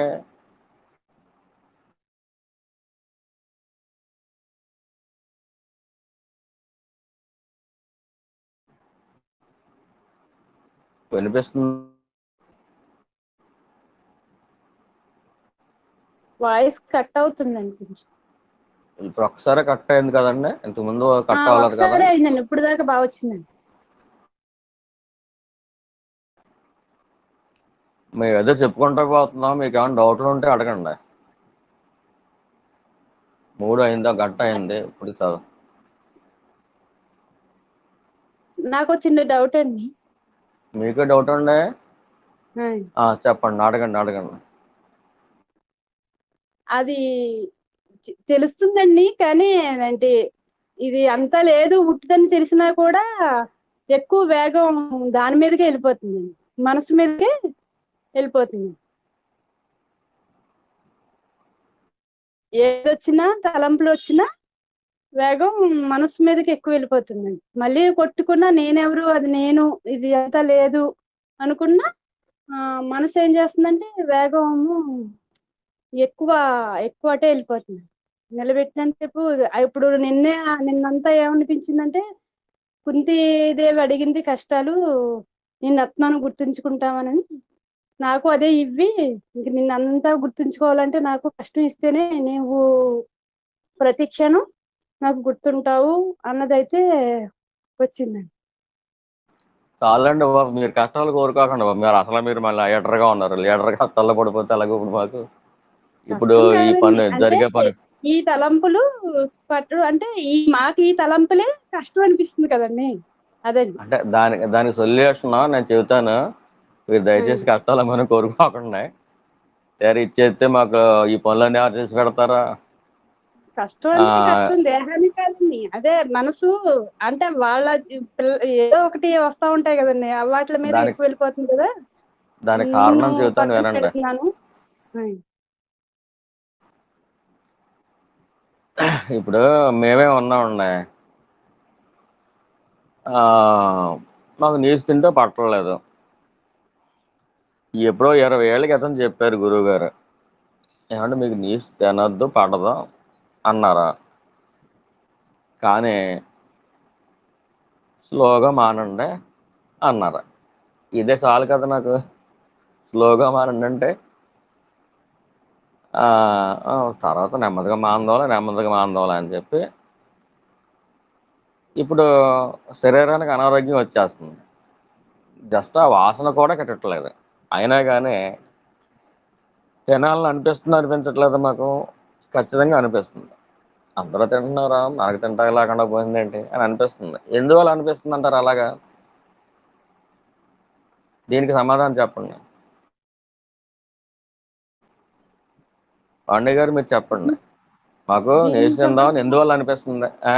అయ్యి మిమ్మల్ని అక్కడ గురువుగా మిమ్మల్ని పెట్టారు కాబట్టి అండి, మా అది వాసన పక్కన తీయాలి పెట్టండి. కాబట్టి. అది కాదు. ఆ యాంగిల్లో మీరు తర్వాత చెప్పుకుందాం. అంటే మామూలుగా కామన్గా నేను కాదు ఇంకొకళ్ళు అనుకోండి. మనసు తినాలని కోరుకుండిపోతుంది కదండి. ఆ మనసులో కోరిక ఎందువల్ల వచ్చింది అలాగా? మనకి అంటే ఆ వ్యక్తి ఎన్నో జన్మల నుంచి నీసు తింటున్నాడు. ఎన్నో జన్మల నుంచి నీసున్నప్పుడు వాసన బలీయంగా పట్టుకుని ఉంటుంది. ఇప్పుడు పండగలకే గుండుగులు తీస్తారు పైనుంచి, అటకల మించి కడుగుతారు, 5 కిలో ఎత్తిపోయి ఉంటాయి. సంవత్సరాల తరబడి వాష్ చెయ్యింది కిలో ఎత్తిపోయి ఉంటుంది. దాన్ని మామూలుగా పైన కడిగితే పోదాం. ఉప్పు చింతపండు అన్నీ వేసి బంగారంలాగా తోమేస్తారు ఈ పండగలకి. అంటే ఆ వాసన ఎంత బలీయంగా ఉన్నదనేది, అంటే గురువుని పక్కన ఎత్తుంది. మామూలుగా ఒక సాధకుడు ఎప్పుడైనా సరే అంటే అనారోగ్యం వస్తున్నా కూడా ఇంకా తినాలనే ఉంటుంది. కారణం ఏంటి? ఆ వాసన అంత బలీయంగా ఉంది, ఎన్నో జన్మల నుంచి వస్తుంది. అది ఒక్కసారి పొమ్మంటే పోదాం. ఈ వాసన ఎందువల్ల అంత అలా వస్తుంది అంటే అది అలవాటు అంతే. వాసన అంటే దానికి గురించి ఏం భయపడిపోక్కల్లా. మనం ఎక్కువ సార్లు చేసిన పని ఒక అలవాటుగా మారిపోవటాన్ని వాసన అంటారు. ఆ నీచు తినటం అనేది ఇష్టంతో తినటం అనేది ఎక్కువసార్లు జరిగింది అనుకోండి. ఉదాహరణకి మా గురువుగారు ఓ మాట చెప్పారు ఒక మీటింగ్లో, ఈ వాచ్ పెట్టుకోవటం ఈ మధ్యకాలంలో మానేశానండి నేను, కానీ ఇప్పుడు టైం ఎంత అయింది అని అనుకున్నప్పుడు ఇలా ఎడం చేయి వైపు చూసుకుంటున్నాను నేను. అలా ఎందువల్ల చూసుకుంటున్నాను, ఇప్పుడు వాచ్ లేదని నాకు తెలుసు, తెలిసినా కానీ ఇంతకుముందు కొన్ని సంవత్సరాల తరబడి ఎడం చేతికి వాచ్ పెట్టుకోవటం అనేది ఒక అలవాటుగా మారిపోయింది. నాకు బ్రెయిన్కి తెలిసినప్పటికీ కూడా మనసులో అలవాటుగా ఉంది కాబట్టి గబుక్కుని ఆ మనసు ఏం చెప్పిందో అది చేసేస్తున్నాను. ఏం చేస్తున్నాను, ఎడం చేయి వైపు చూసేస్తున్నాను. అరే రే నిజంగానే వాచ్ లేదు కదా, చాలా కాలం అయింది కదా మానేసి, అంటే ఓ 10 రోజుల నుంచో పోనీ 2-3 నెలల నుంచి మానేశారనుకోండి, కానీ సంవత్సరాల తరబడి ఒక 20 ఏళ్ళ నుంచి ఎడం చేతికి వాచ్ పెట్టుకుంటే ఈ ఒక 10 రోజులు 20 రోజులుగా మానేస్తే 20 రోజుల అలవాటు ఎక్కువ బలమా, ఈ 10 రోజుల అలవాటు ఎక్కువ బలమా? అంటే ఖచ్చితంగా 20 రోజుల అలవాటు ఎక్కువ బలం కలిగి ఉంటుంది. బ్రెయిన్కి తెలుసు చేతికి వాచ్ లేదని, బ్రెయిన్కి తెలుసు. బ్రెయిన్ని దాటి ఉంటుంది ఎప్పుడూ కూడా మైండ్, దాని బలం కూడా అలాగే ఉంటుంది. మనం ఎక్కువ సార్లు ఏదైతే చేస్తామో ఒక మంచి పని కానీ చెడ్డ పని కానీ, అది మంచిదా చెడ్డదా అనేది కాదు, ఎక్కువ సార్లు చేసింది ఒక అలవాటుగా పడిపోద్ది, గాడిపడిపోద్ది. అలాగా ఆ గాడిలోనే వెళ్తుంది అది, ఇంకో రెండో గాడిలో వెళ్దాం. ఆ గాడిలో తప్పించడం అనేది కష్టం.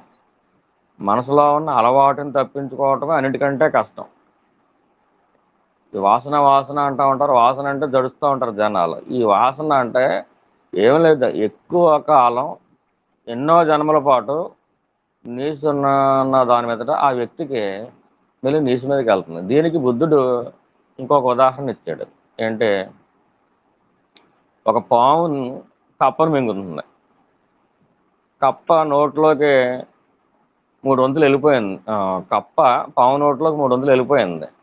దీనికి కూడా తెలిసిపోతుంది, పాము మింగేస్తుంది, పాము మింగేస్తుంది, నేను చచ్చిపోతున్నా అని చెప్పి కప్ప ఏడుస్తుంది. ఈ లోపు ఈ కప్ప ఆ దరిదాపుల్లోంచి అటు 3 వంతులు వెళ్ళిపోయింది, ఒక వంతు ఉంది. కప్ప దరిదాపుల్లోంచి ఒక ఏగ వెళ్తుంది. అలాగా ఏగ వెళ్తా ఉంటే గబుక్కుని 4 తోటి లాగేసుకుంది. లాగేసుకున్న తర్వాత ఆలోచించింది, అయ్యో నేను ఏగని తినేసేనంటే పాపం దాన్నన్నా బతకనివ్వాల్సిందే, నేను ఎలాగ చచ్చిపోతున్నాను కదా, పోనీ దాన్నన్నా బతకనివ్వాల్సిందే అని చెప్పి కప్పగా అప్పుడు ఐడియా వచ్చింది. కానీ అప్పటికే నోట్లోకి వెళ్ళిపోయింది. కారణం ఏంటి, అప్పటి వరకు ఈగల్ని 4తో లాక్కుని తినటం అనే ఒక అలవాటు ఉంది కాబట్టి, ఈ తాను ఎలాగా చచ్చిపోతున్నానని తెలిసినా కానీ ఒక ప్రాణాన్ని రక్షిద్దాం, పోనీ ఆ జీవుని వదిలేద్దాం, మనం తిన్నా తినకపోయినా కానీ మనకు ఇప్పుడు ఎలాగ చచ్చిపోతున్నాం అనే అటువంటి జ్ఞానాన్ని అది కలగనవదాం. ఇదంతా కూడా బుద్ధుడు ఏం చెప్పాడు అక్కడ, అది అలవాటు అన్నాడు. అలవాటు అయిపోయింది అది. భగవాన్ కూడా హ్యాబిట్ అన్నారు.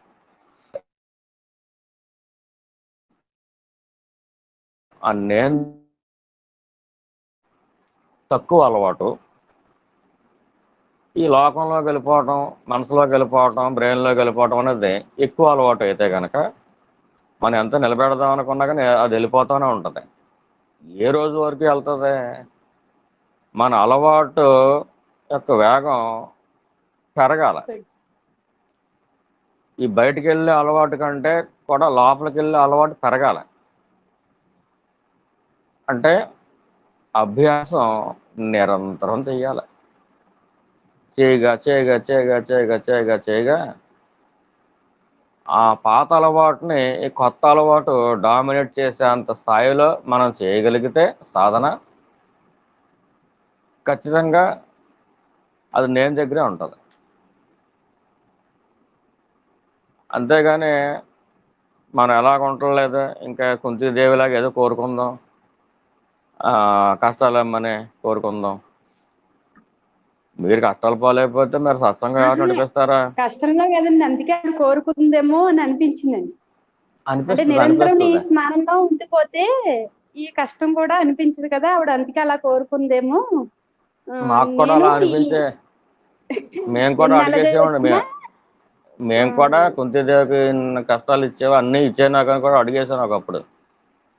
అలా అడిగేవద్దని మా గురుగారు చెప్పారు. ఆవిడ ఏదో పడిందిలేండి కష్టం అడగలేదులేండి. మనం అంటే మేము కష్టాలు కూడా నిరంతరం ఆవిడ అడిగేసేవాళ్ళండి. అలాగే ఆవిడ అంటే ఈశ్వరుని స్మరిస్తా నిరంతరం అడుగుతా ఉంది, స్మరిస్తా ఉంది కదా.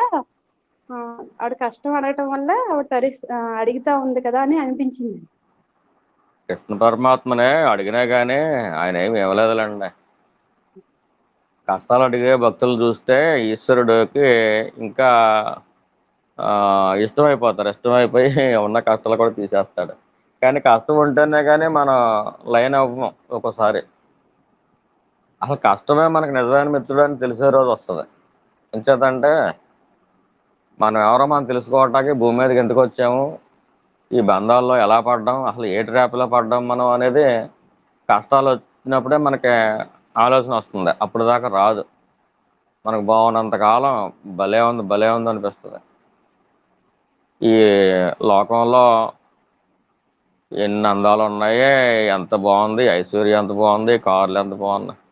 పాపం బుద్ధుడికి ఆ, ఎన్ని ఉన్నా కానీ లోపల ఆ వైరాగ్యం మాత్రం ఉంది, నిలబెట్టుకుని ఉన్నాడు ఆయన. ఏం చేత ఎన్నో జన్మల నుంచి ఆయన అలవాటు అది. సాధన సాధన సాధన సాధన. అంచేత అంత సాధన ఉంది కాబట్టి ఆ తండ్రి గారు ఎక్కడ సాధువు అయిపోతారని చెప్పి చుట్టూరు ఎన్ని అందాలు పెట్టినా ఎంత డబ్బు పెట్టినా వాటి మీదకి వెళ్ళలేదు. ఆ వాసన ఉంటే కనుక అలా కంపల్సరీ వెళ్ళిపోతాడు. ఆ వాసనే లేదు ఆయనకి, కొంచెం కూడా లేదు వాసన. ఎన్నో జన్మల నుంచి అభ్యాసం అభ్యాసం అభ్యాసం అలా చేసుకుంటూ వచ్చాడు. ఇంకెంత ఐశ్వర్యం వస్తే మాత్రం ఏంటి అంత అభ్యాసం మీదట ఆడికి ఏమి రుచి అనిపిస్తుంది సంసారం వాడికి. వాణి గారు మీ డౌట్ క్లారిఫై అయిందంటారా? అయిందండి. నిరంతరం ఏంటంటే జవాబు ఏంటి? మీరు నిరంతరం కంగారు ఆ, పడక్కర్లేదు. కంగారు కష్టం కాదండి, పడక్కర్లేదు. నిరంతరం ఎక్కువ దీన్ని పెంచుకోమంటున్నారు. నేను ఆహా, నేను అలవాటు చేసుకోవాలి. అదే ఈ బయటికి సాధనకి వెళ్ళే ఇంకా అలవాటు కంటే కూడా లోపలికి వెళ్ళి అలవాటు లోపలికి వెళ్ళే అలవాటు ఎక్కువ సార్లు చేసుకోవాలి. అంటే అభ్యాసం, అదే. మీకు అభ్యాసం అనమాట. ఇప్పుడున్న అభ్యాసం కంటే ఇంకా ఎక్కువ అభ్యాసం చేయాలి. ఎక్కువ అభ్యాసం అంటే దేవుడి పాఠం ముందు కూర్చుని చేసుకోవడం కాదని మీకు ఎలాగ తెలుసు. మీ మనవరాలను ఎత్తుకుని ఆడించినా కానీ అభ్యాసంలో ఉండొచ్చు అని నేను ఇంట్లో వాళ్ళు ఏమనుకుంటారంటే అమ్మమ్మ కాబట్టి మనవరాలను ఆడింది అనుకుంటారు. మీరేం చేస్తూ ఉంటారా? మిమ్మల్ని మీరు చూసుకుంటూ ఉంటారు. దాని దారిని అది ఆడుకుంటూ ఉంటుంది. మిమ్మల్ని చూస్తూ ఉంటుంది, నువ్వెప్పుడు నేర్చుకుంటావే నేను ఎవరనేది అని మీరు దాన్ని ఆశీర్వదిస్తూ ఉంటారు. ఆ తలంపు కూడా దానికి ఉపయోగం. ఇప్పుడు నేను ఎవరో అని చూసుకుంటున్న అమ్మమ్మకి అది పుట్టిందంటే అది ఎంత అదృష్టవంతురాలు. సరే, ఇప్పుడు మీకు అంటే అలవాటు యొక్క వేగం పెరగాల. ఎన్ని అదే జన్మల్లో సాధన. ఆ, దాని బలం కంటే కూడా ఇంతకుముందు లోకంలోకి వెళ్ళటం అనేది అలవాటు ఉంది కాబట్టి అటు లాగేస్తుంది. అటు బలం ఎక్కువ ఉంది కాబట్టి ఇప్పుడు మీరు ఏం చేయాలి? లోపలికి వెళ్ళటం అనే అలవాటు ఎక్కువ చేయాలి కదండి. అదే అర్థమైంది. ఇంకా డౌట్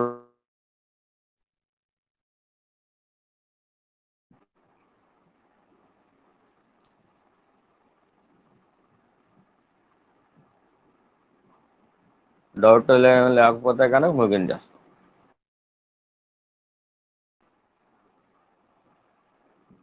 నమస్తే గురుదేవ. నమస్తే అండి. ఎవరు మాట్లాడుతున్నారండి?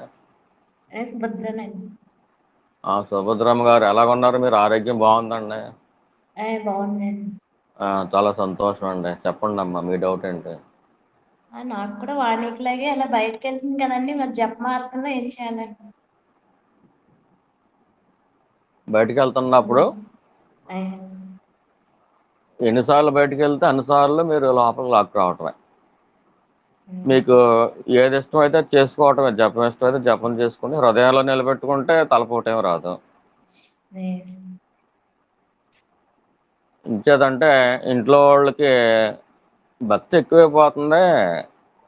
ఈ ఆడవాళ్ళకి అని చెప్పి అనుమానం రాకూడదు. అలాగే. అంచేత జపం జపం ఎక్కువైపోతుంది అనుకుంటే కనుక, అంటే పైకి మన దగ్గర అనకపోవచ్చు కానీ ఈ భక్తులుగా వెళ్ళిపోయాళ్ళ అని చెప్పి వాళ్ళు కొంచెం బాధపడేలా ఉండకూడదు. మనం అలాగే. తగ్గ పుస్తకం చదువుకోవచ్చు, నేను లేదంటే నేను దగ్గర ఉండొచ్చు. వాణి గారు ఎంక్వైరీ మార్గం అంటూ ఉంటారు, నేను ఎవరు అనేది.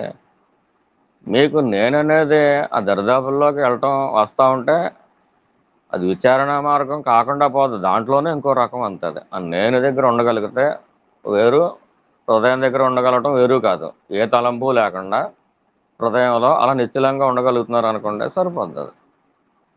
అది సాధనే, సాధన కాదనుకోకూడదు.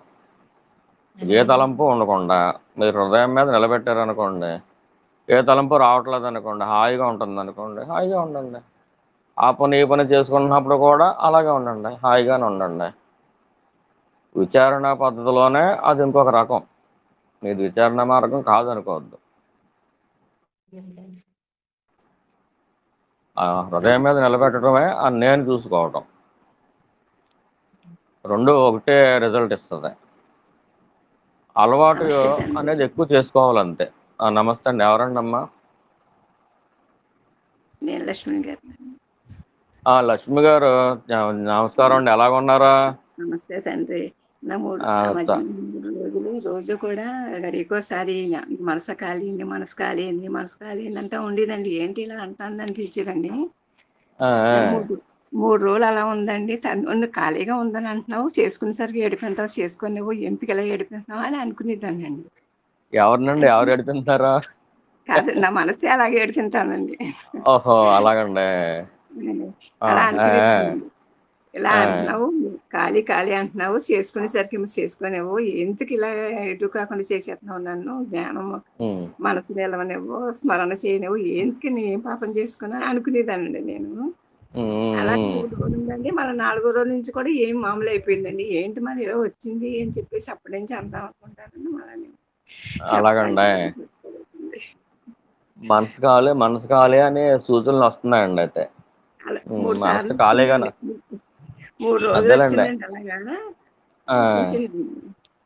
ఏంటి ఖాళీ అంటున్నావు, చేసుకోనివ్వు, స్మరణ చేయనివ్వు, ఏం ఖాళీ చేస్తున్నావు, నన్ను ఏడిపించేస్తున్నావు అని నాలో నేను తిట్టుకున్నానండి. ఆ, ఆ, తర్వాత తగ్గిపోయింది కదండి. తగ్గిపోయింది, ఏం లేదండి. ప్ర మళ్ళీ ప్ర ఏంటి ప్రస్తుతం ప్రస్తుతం ఏమి లేదు కదండి. అసలు ఏమీ లేదండి. స్మరణ కూడా చేయనివ్వటాలు సరిగ్గానే అని బాధ అనిపిస్తుందండి ఒకసారి. అదేలేండి, ప్రస్తుతానికి ఇబ్బంది ఏమి లేదు కదండి. లేదండి. సరే అండి, అయితే సంతోషం. మరి అలా మళ్ళీ ఎప్పుడన్నా వస్తుంది అంటారా? అప్పుడు వస్తే ఏమో ఏం చేస్తారు మరి? మీ దయ అండి బాబు, ఏం చేయాలో నాకు అర్థం అవ్వట్లేదండి. మనసు ఖాళీ అంటుంది కదండి. ఆ, మనసు ఖాళీ అనేది, మనసు ఖాళీ చేసుకో అంటుందంటే అర్థం, ఆ, మనం కొన్ని కొన్ని బంధాల వైపు చూస్తున్నాం అనుకోండి, ఆ, మన లోపల ఉన్న ఈశ్వరుడు తెలుసు మనకి ఏం బంధాలు పెట్టుకున్నాం ఏంటనేది. ఆ, ఇప్పుడు దుప్పటి ముసుగెట్టేశారు అనుకోండి, ఆ, ముసుగెట్టేసి కళ్ళు తెరుస్తున్నారు అనుకోండి, ఉమ్, ఈ బయట ఉన్న వాళ్ళు ఏమనుకుంటారా?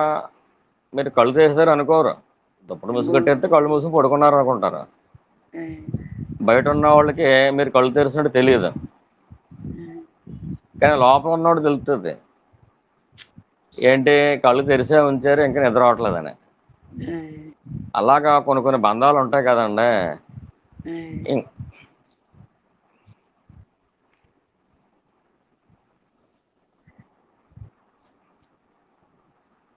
కొన్ని కొన్ని బంధాలు ఉంటాయి కదండి.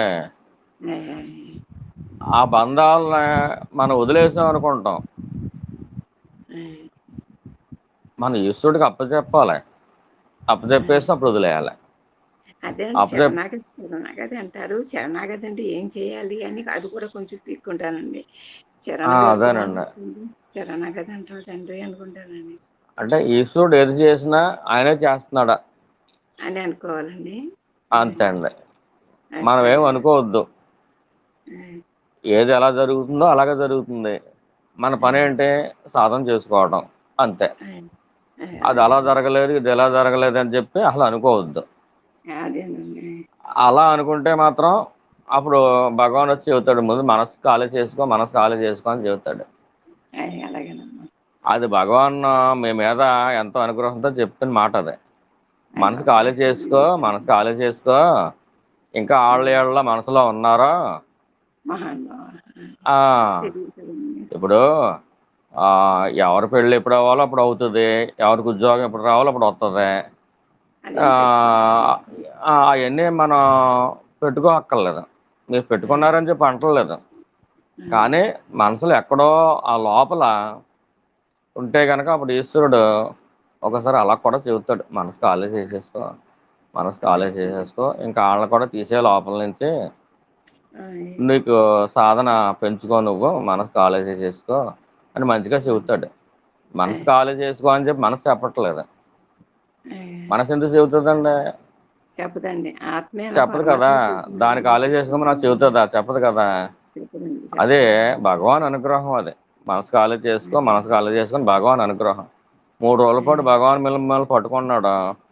ఎందుకు ఇలా చెబుతున్నావు అత్తమాను, నన్ను ఎందుకు ఇలా తిప్పలు పెడతావు అని చెప్పి మీరు అనుకుంటున్నారు. తిప్పలు పెట్టడం కాదండి, దాన్ని కూడా పాజిటివ్గా తీసుకోండి, దాన్ని కూడా మంచిగానే తీసుకోండి. మనసు ఖాళీ చేసుకోవాలి అంటే మనసులో ఇంకా ఎక్కడో ఏ మూలో ఏ బంధమో ఉంది, అది నా నెత్తి మీద పెట్టుకుంటున్నాను. ఇప్పుడు నెత్తి మీద పెట్టుకుంటే ముందు ముందు నాకు తలపోటు వస్తుంది. ఆ తలపోటులోంచి ముందు రాబోయే తలపోటులోంచి తప్పించడం కోసం భగవాన్ మనసు ఖాళీ చేసుకోమంటున్నాడు. అందుచేత మనసు ఖాళీ చేసుకుందాం అని చెప్పి ఎవరి బాధ్యత మీ నెత్తి మీద పెట్టుకోకండి.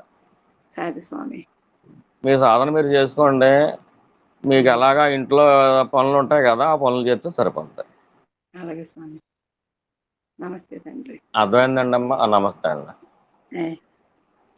ఇంకెవరన్నా ఉంటే అడగండి. మంచి మంది డౌట్లు అడుగుతున్నారండి, భలే అడుగుతున్నారు.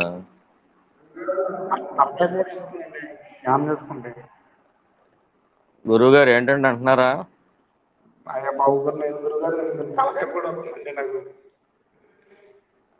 మీరు తలకాయ పోటు వస్తుందంటే తలలో పెడుతున్నారా దిష్టి?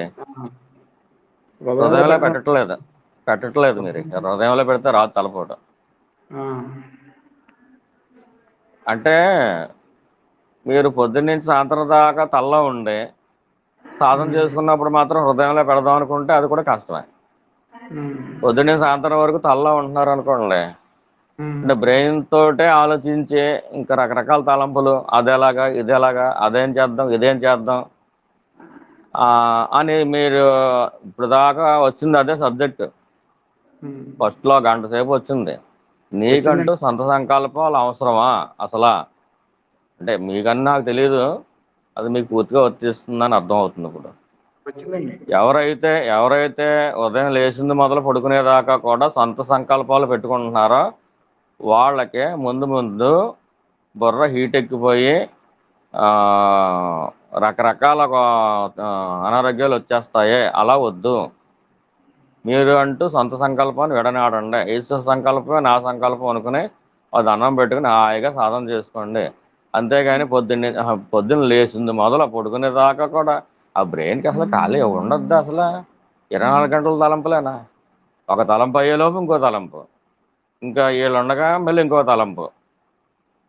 ఇప్పుడు ముఖ్యమంత్రి ఉంటాడు అనుకోండి, వాళ్ళ దగ్గరికి ఏదో నలుగురు ఏదో సమస్య కోసం వెళ్తారు. వాళ్ళు అయ్యేలోపు ఇంకొకటి వెయిటింగ్లో ఉంటాడు. వీళ్ళని పంపించేసరికి వాళ్ళు వచ్చేస్తారు. మళ్ళీ వీళ్ళు వెళ్ళిపోయిన తర్వాత ఇంకొకడు. ఇలా కలెక్టర్ దగ్గరికి వాళ్ళ దగ్గరికి వెళ్తూ ఉంటారు కదా, వాళ్ళకి ఎంత బ్రెయిన్ వాషింగ్ అండి అసలు ఖాళీ. అసలు అంత అవసరమా? ఇవన్నీ కోరుకోవాలా? పోనీ వాటి వల్ల ఏమన్నా సొంత సంకల్పాల వల్ల ఏమన్నా మనం ఏమైనా పని చేస్తున్నామా, మనకు ఏమన్నా ఒరుగుతుందంటే ఏం ఒరగదు. ఈశ్వర సంకల్పంలో ఉన్నది అవుతుంది. ఎప్పుడు వస్తుందంటే మన సొంత సంకల్పం వల్ల ఈ పని అయింది, మనం మేడ కట్టగలిగాం, మన గృహప్రవేశం చేయగలిగాం, మన సొంత సంకల్పం, మన తెలివితేటలు అని ఏదో మూల ఉంటుంది. ఆ మూల ఉన్న దాన్ని పీకితేనే కానీ మీకు తలపోటు పోదాం. నా తెలివితేటల వల్ల నేను కట్టగలిగాను, లేదా నేను చాలా జాగ్రత్తగా ఉండటం వల్ల నేను కట్టగలిగాను అని అనుకోవటం అనేది ఏదో మూల ఉంటుంది. ఆ కర్తృత్వం వల్ల మీకు తలపోటు వస్తుంది. మీరు ఎంత హృదయంలో ఉందాం అనుకున్నా కానీ ఉండవదాం. ఎంచేత మిగతా టైం కూడా హృదయంలో అంటే మీరు సాధన చేసినా చేయకపోయినా కానీ హెడ్లో ఉండటం మానేయండి. ఎడ్లో ఉండటం మానేసి సాధన కాకపోయినా కానీ, ఏ సాధన చేయకపోయినా కానీ హాయిగా హృదయం వైపు దృష్టిని మరలుతూ ఉండండి. ఏదైనా తలంపు వస్తే ఇమ్మీడియట్గా హృదయం వైపు దృష్టి మరలుతండి. ఏ తలంపు వచ్చినా కానీ ఆ తలంపు కూడా వెళ్ళిపోతున్నారు. ముందు ముందు ఏమవుతుంది, భవిష్యత్తు ఏంటి, అలాగా ఇలాగా అంచేత ఏ తలంపు వచ్చినా కానీ దాన్ని కూడా వెళ్ళొద్దు అసలు. ఈ తలంపు నాలోంచి వచ్చింది కాబట్టి నాలో నేను ఉంటానని చెప్పి నేనుగానే ఉండండి, హృదయంగా ఉండండి.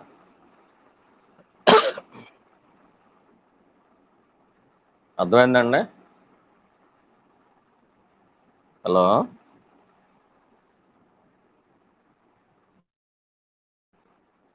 అర్థమైందండి గురుమూర్తి గారు?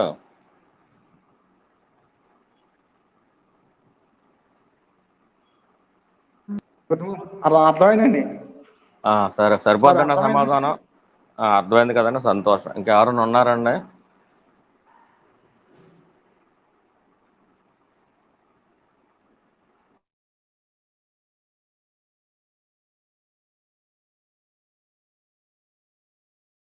ఈరోజు ముఖ్యంగా సమ్మర్ ఏం వచ్చింది, ఒక 2 మాటల్లో ఎవరైనా చెప్పగలరా?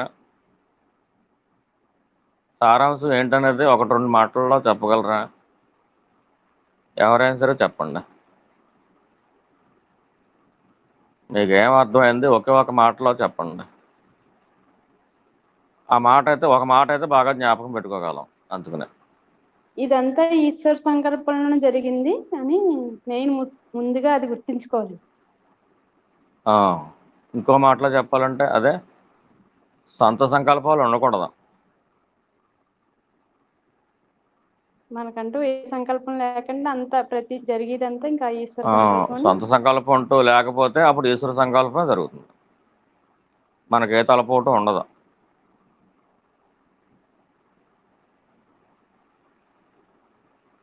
అర్థమైంది కదండి? ముగించేద్దామండి. ఇంకా ఎవరేం అడగపోతే ముగించేస్తాం. అరుణాచల శివ, అరుణాచల శివ, అరుణాచల శివ, అరుణాచల, అరుణాచల శివ, అరుణాచల శివ, అరుణాచల శివ, అరుణాచల. నామం మీకు ఏ నామం ఇష్టమైతే ఆ నామం హ్యాపీగా ఎంజాయబుల్గా చేసుకోండి. అలా ఆనందం సరిపోతుంది మనకి. ఇంకా సొంత సంకల్పం పెట్టుకుందాం అనుకున్నా కానీ టైం ఉండదు. సొంత సంకల్పాలు పెట్టుకుందాం, తలపోట్లు పెంచుకుందాం అనుకుంటే అసలు టైం ఉండదు. అది పైకి చేసుకోలేని పక్షంలో చక్కగా నోట్లో చేసుకోండి. నోట్లో చేసుకున్నా కానీ మనసు ఇంకా బలీయంగా చేస్తుంది. పైకి చేసిన దానికంటే ఇంకా ఎక్కువ ప్రేమగా చేస్తుంది. లేదంటే ఆ నేను అనే మూలం దగ్గర, ఆ ఫీలింగ్ దగ్గర ఉండండి. ఆ నేను నేను నేను అని అనుకుంటూ ఆ ఫీలింగ్ దగ్గర ఉండండి, సరిపోతుంది. So all the best. Thank you all.